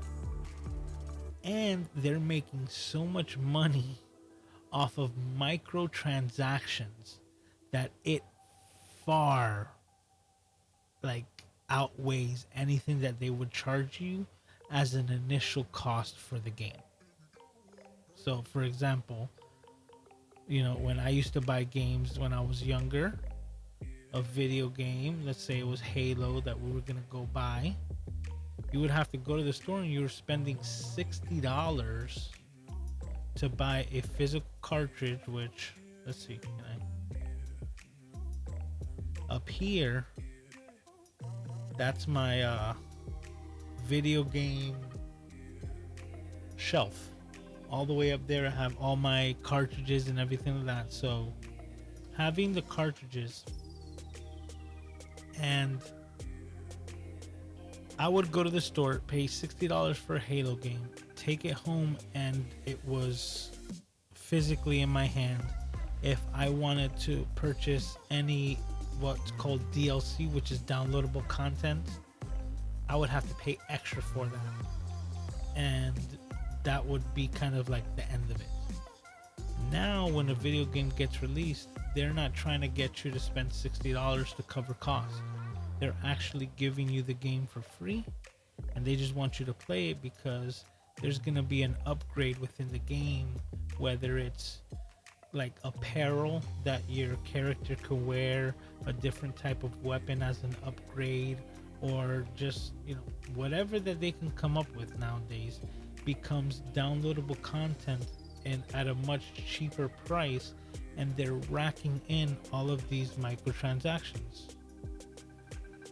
Did my camera just shut off? You guys can still hear me, right? Let's see if it switches back. Okay, so I think the battery died over here. Let me keep it onto 1 because it's definitely off, so hang in there with me.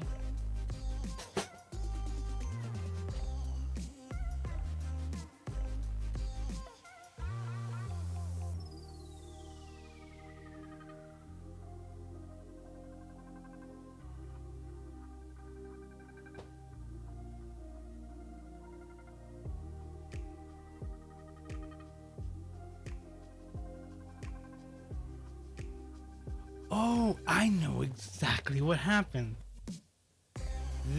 let me explain right now.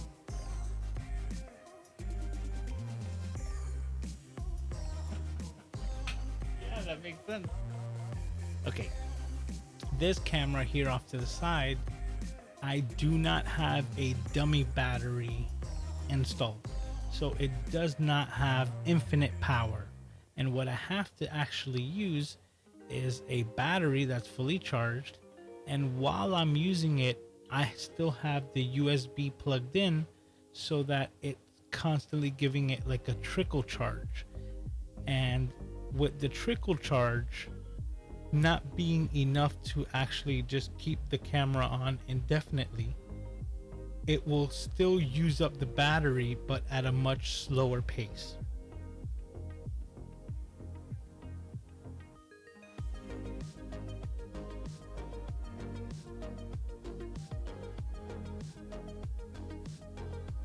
Oh, okay, so now we're back here. Let's check that out. Okay, now, how I mentioned at the beginning of this live stream, I've been at it all day, and I was doing consecutive live podcast with Jared Tom. Then I did the class with Doc Rock, which also had me in front of camera, and now the live stream. So this camera has been on and like ready to go for over 13, maybe 14 hours today. So that's how long it took for this camera to die before the battery gave out. So that's pretty good to say that on the trickle charge you can get about 14 hours of camera usage out of an NP FW50 battery. That's pretty good in my book. And it's just so funny because Art was talking about, you know, the video capture cards giving out, and I'm over here just rambling away, and when I look back up I see those lines, and I'm like, am I having this problem right now, the isochronos problem that we were just talking about? And nope, it was just a dead battery on my second angle. Okay, Randall says Peter Gregg is selling his PC, the i7-3700.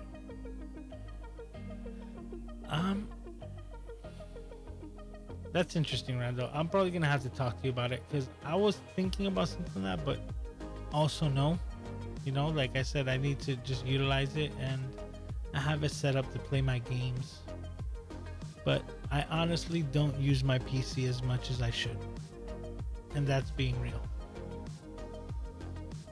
Guys, this is great info here. Hit the like button.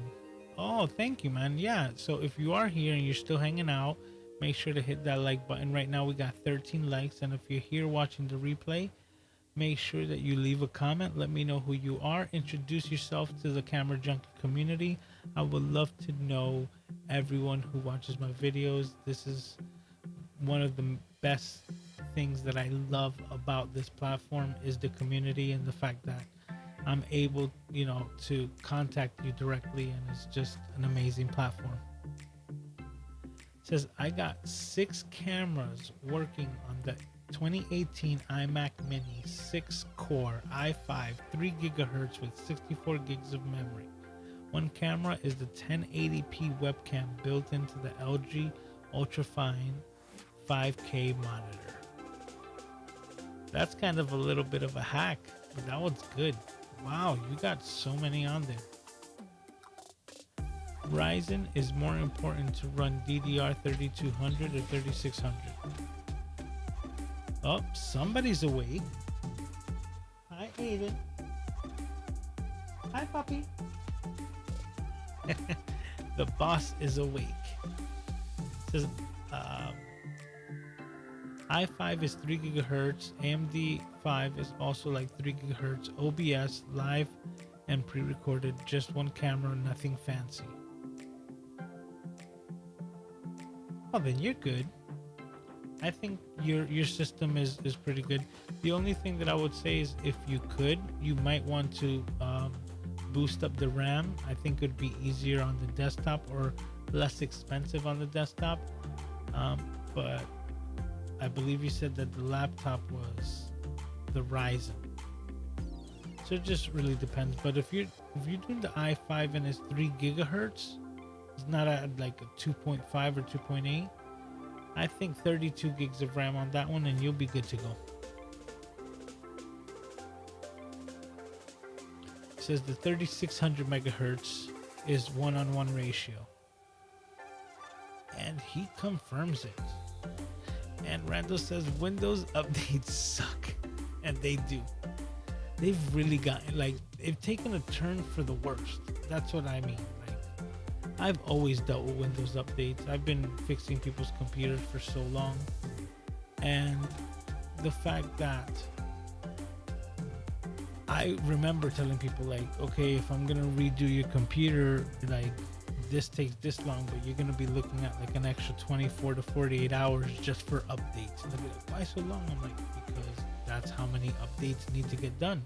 Now, they've dramatically cut down on that time, but personally for me, I would prefer having all the time on the installation and not having the need to just constantly update, which feels like daily on the Windows side.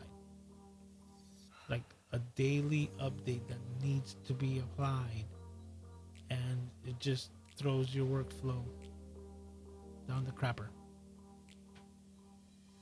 And Art saying, yep, those updates. Oh, Michael Colhoun, welcome, sir. How are you doing, sir? Welcome. Thank you for stopping by and saying hello. I believe this is your first time here. I appreciate you, taking the time and stopping by. Windows 11 looks a lot like Mac OS. I've heard this, and that's funny because, the purists constantly talking about like how Windows is better. And so, I come from the side where I don't think you need to pick one or the other. Like for me, I have both and I use both because it's two different tools for two different things. And let me just give you, my point of view. For years and still till today, people ask me, what computer should I buy? And the first thing that I ask them is, what are you going to use it for? And for years, even before I started using Apple computers myself, I knew what the benefits of using these machines were. So if somebody came to me and says, what computer should I buy? And I asked them what they were going to use it for, and they said, like my emails and to check like my Facebook. I said, there's no reason for you to spend $1,400 on an Apple computer where a $600, like Hewlett Packard or maybe a $900 Sony Vaio is going to do you a lot better for your needs. Because if you are not doing video editing or photo editing or music editing in that creative space, then I said you do not need to spend the extra money on the Apple products. Now, even going from back in the day, there was a lot of programs that were particular to the Apple ecosystem that were great for that, and they still continue to thrive in the creative space. Once I rekindled my passion for photography and I got back into video editing right away, I recognized the need that I had to start utilizing these systems comparative to my PC. Because yeah, you have a lot of the same, features or programs like Photoshop and Premiere and things like that, but the workflow that I have on Mac, and to me the other big thing was the actual LCD screen on this computer allows me to match colors correctly, which is vital for photography. And the problem that I was having was that, computer monitors, and like me, that I use television monitors 120 hertz to, be my computer display, utilizing that these monitors have like a saturation built into them automatically to like enhance the image. And when you're doing color grading, you know, whether it's photography or video, you really can't have that, because as soon whatever it is that you're seeing on screen is not the same product that you're going to be releasing, you know, or putting out there. So once I recognized that the color accuracy of these screens was the biggest difference, and the colors that I saw there were then represented on where most people would actually consume the photos being on their phones, and that they matched, I was like, right away, I'm like, yeah, whatever price it is that I need to pay to get into this ecosystem, I need to get into it because of my needs at that moment. And I still stick by that. You know, it hasn't changed till today. If you're in the creative space, whether it's video editing, photography editing, audio editing, I think you'd be shooting yourself in the leg if you're not using an Apple product that makes things a lot easier for you via just the structure and the way that they built their platforms. I do feel that way, you know, to each his own, and that's about it. I still stick by it. If that's what you're doing, yeah. If you're doing anything else that doesn't require the need for that creative, you know, outlet, then you can use PC or anything you like. And like I said, not that you can't use a PC for it. You could, but it all just comes down to preference. And to me, the workflow, airdrop is like such a big thing for me, you know. And I'm not gonna lie, the fact that I can have a file from my computer and within seconds have it on my phone to see what it's gonna look like, and then I can push it back to the computer or move it forward. AirDrop is such a convenience and time saver for me that I won't give that up for anything. It says, I've been shopping around for RAM, but just the newer gen CPU alone made the big difference for my needs. Nice. Okay guys, I'm on the East Coast, time for bed. Peace out, people. Night. Hey man, I would love to know where you're at. I'm on the East Coast too. I'm over here in Hollywood, Florida. It says, I think once Windows 11 is out, it will be literally a matter of asking, do you have an M1 or a Windows 11 PC? Ooh, that's a good point. It says, if so, there's just a good way. It's good to go. Otherwise, you may need to dig deeper. I think that's a very good observation, because people are binary like that. It's like we're talking that right now, PC or Mac. Is it, you know, like iPhone or Samsung? Is it this or that? And it's always having to be one or the other. I'm in the camp that, hey, if you can utilize both and you can afford them, more power to you. You know, like, you shouldn't have to make like life-altering decisions over a piece of tech, whether it's either or. But I think that is a good way of thinking about it, because instead of thinking about it in that way, it's basically going to be Windows 11. Yeah, I think they're gonna try to really kick it into gear and be kind of like the automatic competitor. You know, like we all use search engines, but you'll still call it Google, right? You know, even if you use the different web browser called DuckDuckGo or anything, you'd be like, oh, I Googled this, because just the word Google means like I researched it, I searched it online, I looked for it. I ran a search engine on it, and that's basically what it's just come down to. So if Windows is able to just get Windows 11 to be a commonplace term like that it's one or the other, then they would really benefit from that, because you won't be hearing about Linux or any other, you know, operating systems that could actually benefit right now with the new ARM infrastructure, especially with what Apple's doing with M1. Hopefully I didn't lose too many of you going, you know, super geeky nerdy. Kevin saying good night.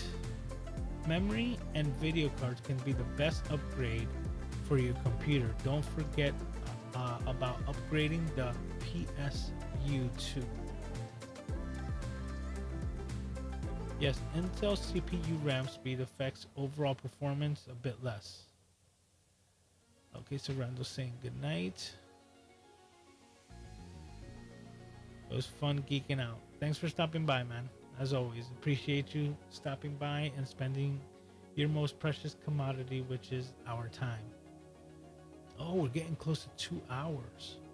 Says, love those dummy batteries for streaming. Or rechargeable USB-C. Yeah, well, this is my old camera and that one has neither of those things. I'm thinking now maybe I'll get a dummy battery, another one, but I really don't think I need it.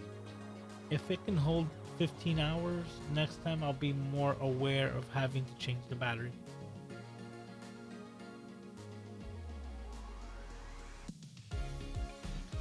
Thanks for the call out. No, my pleasure, man. Yes, Windows 11 and Mac OS X are getting very similar looking. Yeah, and that's why it's only going to be a matter of preference. Like, oh, I prefer this, or I like the way this one looks. And you may not think, personally that that's something that matters to you, but I can give you my point of view that when I was having the same conversation, the one of like, oh, I want to buy a Mac, and I tell them, what are you going to use it for? And they come back with Facebook and my emails, I would tell them, you don't need to spend twice as much on an Apple computer when you're just checking Facebook and emails. And their rebuttal to that would be like, oh yeah, but I like the way it looks. And it all has to do with the bubble animations on the programs and things like that. The user experience on it, the UX really is what attracted a lot of people to Apple products. And once they had the hyper popularity of the iPhone, that they had people in the Apple store all day, and now you had a seamless integration with your already favorite product, the iPhone, with your computer, they couldn't keep those computers on the shelf fast enough. And because of the user experience, they absolutely loved it. So I think Windows is now recognizing that that is a big part of the operating system, even though that they were always more functionality based, like, coming from that field, it was basically like Apple was like, oh, we have education and the creative mindset, like we got that covered. And Windows was like, fine, we got business, and when you start talking about connections of bank transactions and stuff like that, that still runs on the Windows side of the world. But it's changing now, because Apple also realized that that was like their weakest link, and they've integrated a plethora of new systems, all whether it being, physical or cloud-based. But yeah, he's saying later to coffee talk. My desktop is too old for the discrete GPU. I'm working on building something. A laptop Ryzen 5 APU meets my needs for now. Runs Resolve 4K. Smooth desktop. Couldn't even load Resolve. Well, then you said it best right there. I was thinking that you were probably going to get better performance from a desktop, but those Ryzens, man, they actually really good.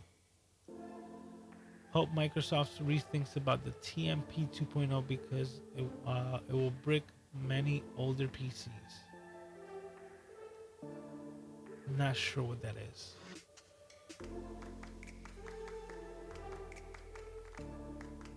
I'm running a blank. Rob is in the house. How you doing, sir? Says, hey, all, been quiet tonight. However, wanted to say hello to you, MCJ, and everyone. Well, thanks for stopping by, man. It was nice to see you. I saw that you were on Peter's live stream yesterday because I had to kind of catch the final and replay. I was really tired, and I think I zoned out last night during his live stream. I was just like listening, laying in bed, and I zoned out. So I saw afterwards that you had stopped in, but I was already not participating because I was in Club Gamma with DJ Savannah. Randall saying hi to Rob. Just not gonna lie, I'm jealous of the airdrop. I use Google Drive as my ad hoc workaround. Yeah, I used to use, like Dropbox and things like that. But airdrop, man, that thing it really is amazing. It's a game changer. Like when I got airdrop, I'm like, I can't go back. I can't start thinking about like, oh, how am I going to try to, like bypass this or, have that workaround. No. I'm able to do it, so I'm happy with Apple. And that's the whole thing. Like, just to show you, this is my iPhone. Oh, there you go. It's my iPhone. This is the iPhone 10. Nothing new. 2017 release. And I've had it, and this thing still rocks till today. So that's another thing why I kind of I'm good with Apple, because you can still sell an iPhone 6 right now, right? Try to sell a Google 6S of anything. Like the way that Apple products keep their value makes a lot of difference. It's almost like lenses to cameras, like that the lenses hold their value a lot more than the camera, and the tech falls off a lot faster than the optics. And it kind of works very similar with Apple products, because being in the market of fixing iPhones, reselling them whenever I have the ability to, excuse me, I know that Apple's products retain their value. And let's say I were to fix an iPhone to resell it, as soon as I put that on the used market to sell, my phone starts blowing up right away. Is it still available? Is it still available? Like, it's just, the iPhone is such commonplace. And once you're in there, it's like you're in, like Flynn is almost like we were just saying, it's like Google. You automatically associate the iPhone with every phone. Like I even laugh, because look, let me show you why I laugh about this.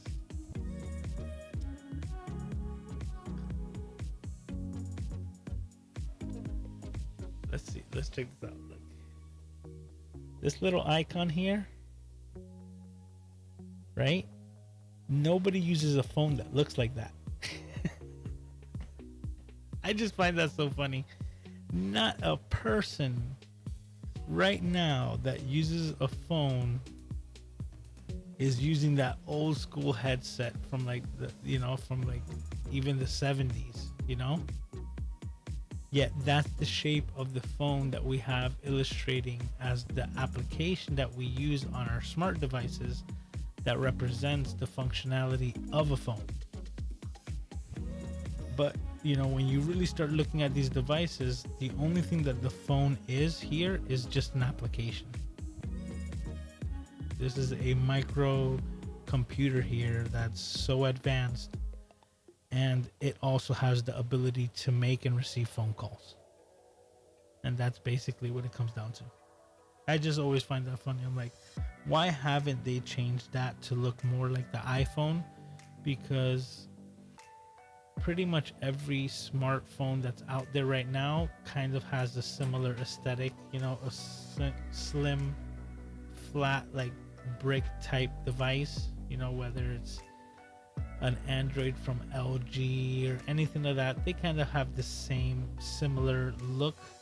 There's not too many differences because of what people are asking for, bigger screens, so on and so forth.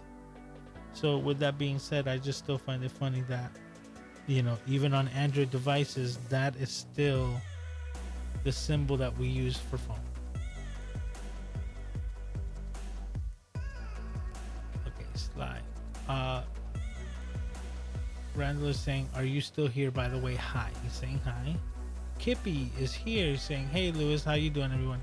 I stopped by your live stream, sir. I saw that you were going live, and I was like, can't be two places at once, but I hope everything went well. I'm gonna try to catch the replay of that, sir. Glad to have you here, man. Always a pleasure. Okay, so Sly is here. She's saying hi. Yes, I'm still here. Saying hi to Robin, Kippy. What's up? Dr. Elo, are you still on the island, bro? Are you still in PR or are you back in the States? Let me know. Because I believe we have a thing next week, right? It's the 24th, if I'm correct.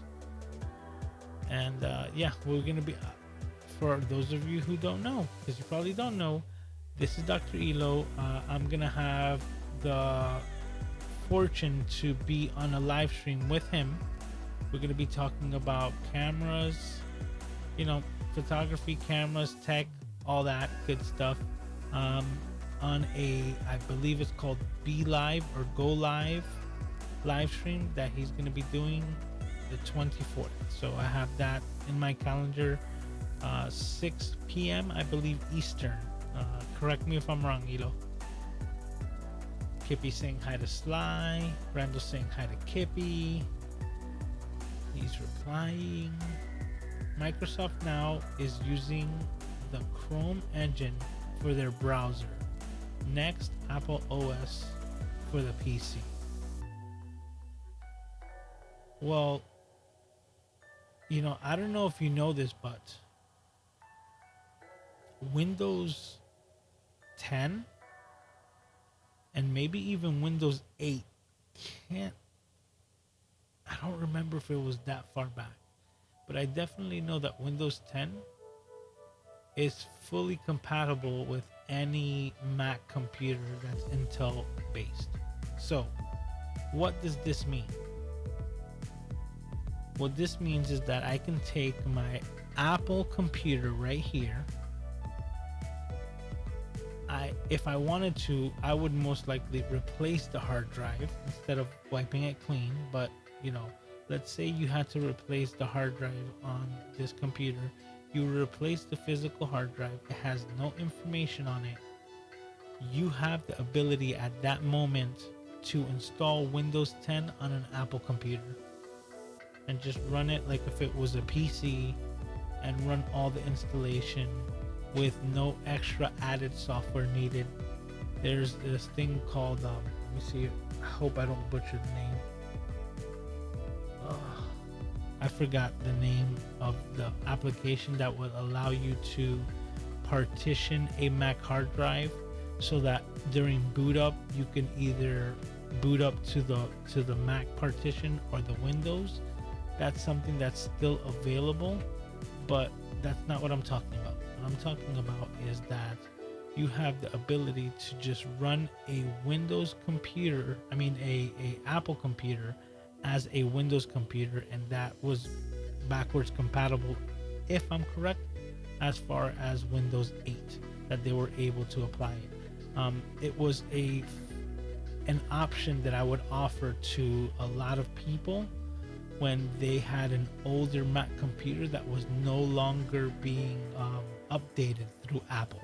So why would you use this as an option? So let me just break it down.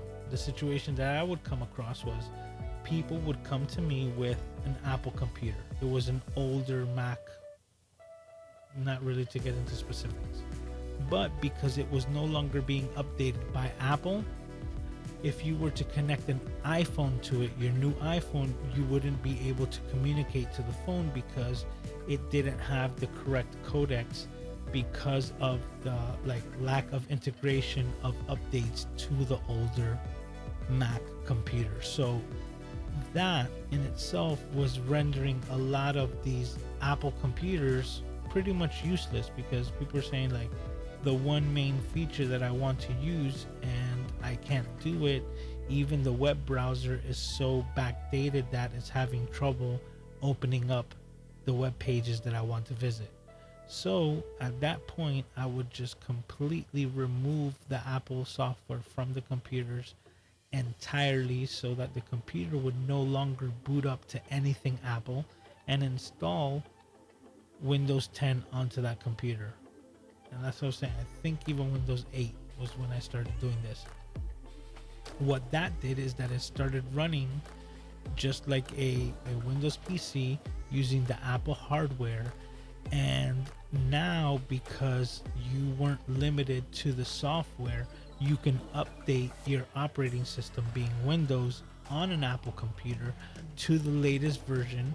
You can download iTunes, which is a free program, and update it to the latest version. And now a computer that was rendered useless is completely functioning, connecting to an iPhone, backing up the data, and being able to web browse, run Word docs, do absolutely everything that the computer was designed to do, because I was able to just completely remove the Mac OS and just start running Windows on these older Apple computers. And like I said, if it was a what was it called? Before Apple had the M1, they had their own line of like silicone chips that they were using, basically like their first attempt, and it was called PowerPC. All PowerPC sucked from back in the day, not gonna lie. That's why Intel did so well even on the Mac computers. But anything that's Intel based on the Mac side, even if it's an old Core 2 Duo, you would be able to install Windows on it and get it working fairly well. You know, I had my previous version of Mac laptop had like 2 gigabytes of video card memory, and what I did was, it spec wise was pretty much my best computer. And when I wanted to run a game, I removed the hard drive, threw in a Windows PC build onto it, and started running Windows off of this Mac computer. And it was a lot of fun, because people would just say like, it's blasphemy, how could you be running Windows on an Apple computer? I'm like, if it works, it works. And you know, it actually did better with the hardware, in my opinion. It maximized all of the hardware to its max potential when I was running Windows, and that really benefited for the games that I was playing. And that was the latest installment of the Doom 3D. You know, I was played Doom back in the day, so I wanted to play that game, and I wanted to have it, you know, a good computer. I wasn't running Windows PC at the moment, but I really wanted to play the game, and it was not available for the Apple through Steam, you know, directly. So right there, I was like, you know what? Let's see what I can do. I installed Windows 10 on that computer, and it ran flawlessly. I was able to install all the games that I wanted to play when I used to play them, and I really enjoyed that. But that's a little bit of information. If you didn't know, you have the ability to run Windows fully installed on Apple computers. Now, not the M1s, but all of the Intel based.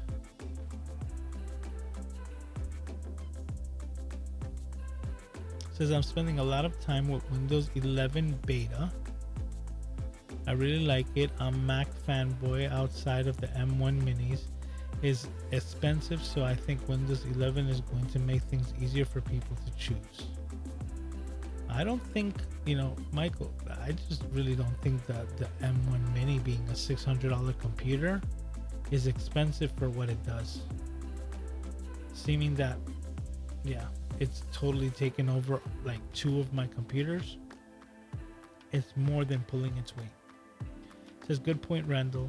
Edge is built on the Chrome, and the Windows 11 is based on Mac look, so they are looking for the sweet spot.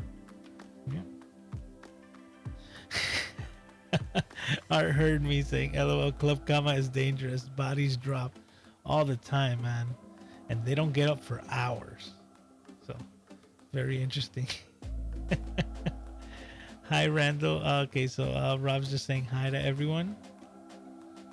He goes, I have the iPhone XS Max, and it's still working great after 3 years. Never knew that it had not enough.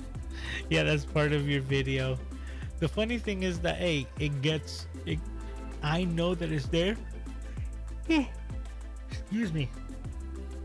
I know that it's there, and I hit it sometimes on accident, and I'll be surprised that I didn't get a phone call, you know? But I will pick up my phone and be like, oh man, I got a missed phone call. What happened? And right away I'll see that I did something to flick the switch. I switched back to Android this year and it just feels like a toy compared to my iPhone. I can't explain why.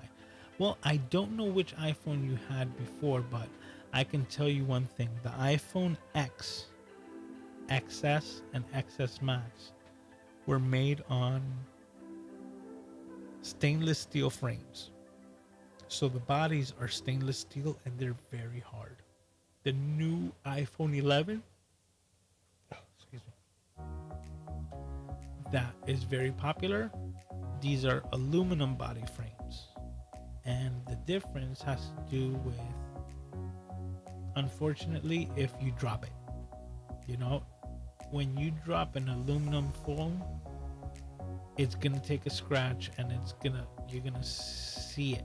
You know, it's gonna change the frame itself because aluminum is a lot more malleable. The stainless steel might take a scratch, but it's not gonna get deformed, which ends up keeping the entirety of the phone intact, which then helps with keeping your screen from breaking. Because now, let me try to say this as fast as possible, but glass and the new glass off of a phone has surface tension. It's helped keeping all the molecules together, and what ends up happening is that you get a variety or a ton of micro scratches. This is coming from keys, putting your phone on some dirt or something like that eventually you kind of break through the, what I'm calling, you know,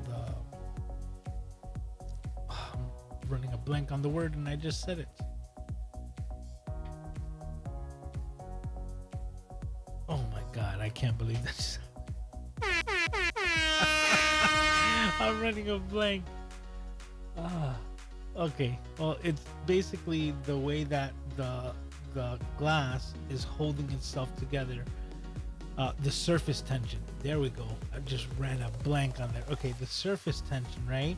Once you break it through micro scratches, that's when you have a bigger ability to actually crack your phone, because of the simple fact that once your phone hits on a corner or something as it's falling, it's basically gonna vibrate the entire phone with the shock of the impact.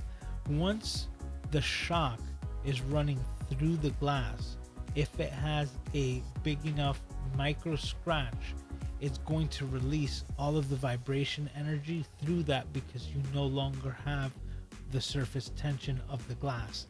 And that is going to cause it to crack right on there, like if it was the San Andreas fault line, and it's just gonna and follow right through it. Once it's cracked, basically, you know, you're at the mercy of it being as little or as much, depending on the volume or the height of the fault. And this is stuff that I deal with every day, that people start, you know, they're like, I've dropped my phone so many times and today it decides to break. I'm like, yeah, today was the day that it couldn't take any more of the micro scratches and breaking the surface tension. So hopefully I was able to convey that, you know, in a way that you understand. But surface tension is something that happens with water and glass, because glass, most people don't know, is actually a liquid. Just went to like Discovery Channel and stuff like that, like straight. Okay, he says still in Puerto Rico. We'll be back on the 18th. Okay, cool. I will leave the live on for a while before I take it down for you. Okay, thanks, man. I'm gonna try to see if I can catch it tonight, man. And for me to do so, I'm gonna need to start closing this one down pretty soon. Okay, Randall is giving a thumbs up to. Oh yes, Michael, Boot Camp. Absolutely, that was what it was called, Boot Camp. For, you know, thanks, Michael. Boot Camp is the software that you would install to your Mac computer that would allow you to partition the Mac hard drive into two, giving you a second equal amount of hard drive space virtually, and that gives you the option to install Windows onto that second partition, and when you would start up your Mac, you would hit the Option key, hold it down, and both drives would show up, and it will literally tell you like Mac OS or Windows. You can open the Windows and utilize it. The thing is that Boot Camp is what you use if you're trying to keep the operating system of the Mac, you know, and you're just trying to use it Windows as a secondary. But like I mentioned before, if you actually got to the point where you had a computer that was no longer like really being used through the Apple side, you can just remove that completely, bypass Boot Camp. Like Michael just reminded me, so thank you again. You can bypass that completely and just go straight into a direct install of Windows on these Apple computers, and it benefits a lot of people who just have like dying technology. I'm kind of big on that. For those of you who don't know, my sound effects here, all of that done on a 3rd generation iPad Pro here, or was they even called Pros back then? It was, they had a different iteration for this iPad. I don't remember exactly what it was called, but it was like the highest end iPad, but it's so old already.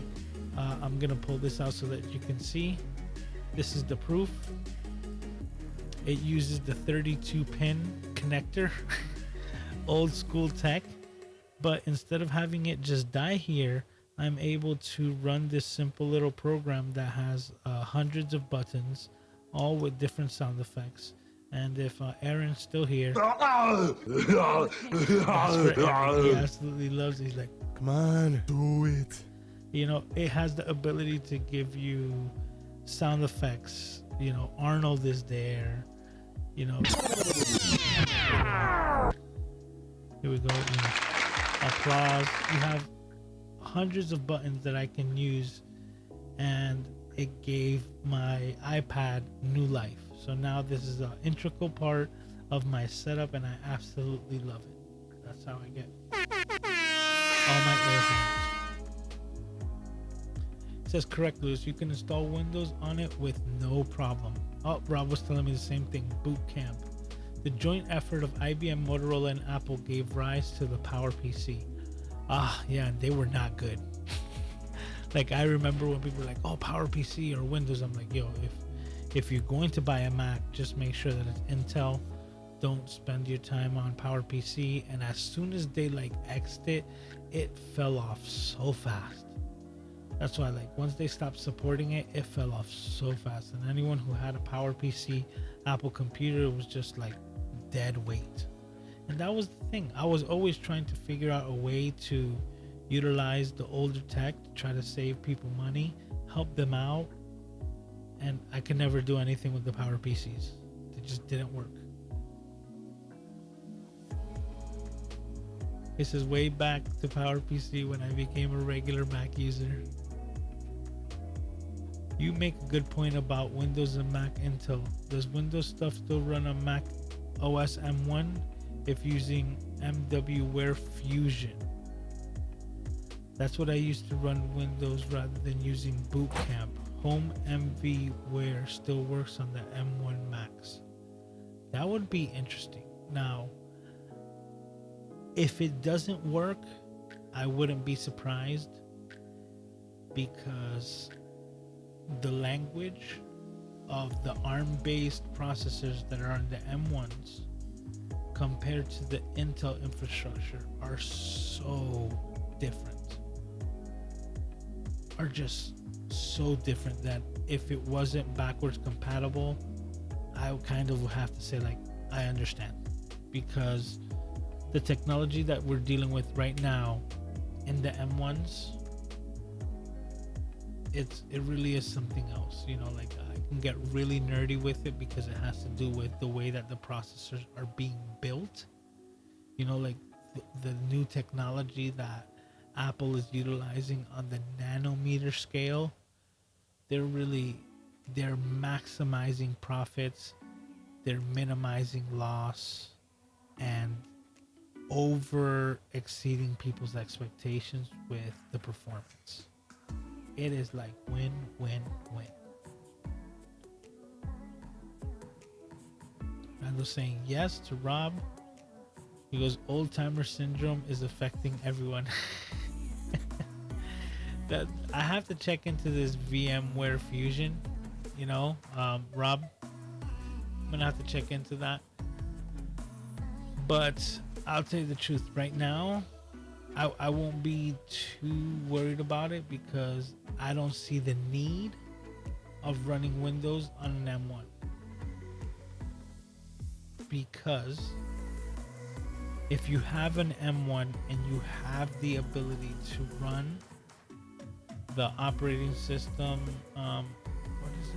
I forgot the name of it. 'Cause I was about to say Catalina, but I know that's not it. Big Sur. The other one, the new one's gonna, I don't remember. Okay, but if you have the ability to run Big Sur because you have M1 Mac, I would highly recommend it. You already know what you can get out of a Windows PC. Having this technology being proprietary to this new operating system, I would tell you to take advantage. If you decide to pick up an M1, you won't be disappointed. With this one, I have had really no need to jump back to Windows besides me wanting to play a video game. So I'm just gonna leave that there. And Sly saying goodnight, everyone. I got an early day tomorrow, and I hope everyone has a great week. You kind of beat me to it, Sly, because I was just gonna say goodnight to everyone as well. It started to catch up to me. But as always, I appreciate every single one of you coming out here every week to hang out with me. It looks like my son Aiden is just waking up, so I'm gonna pay for it now, as he's gonna keep me awake. I'm gonna try to do my best.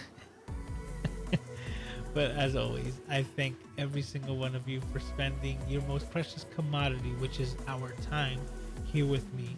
It means the world to me. I value it more than anything else. So I thank you, as I always do. Thank you for spending your time. Have a great week.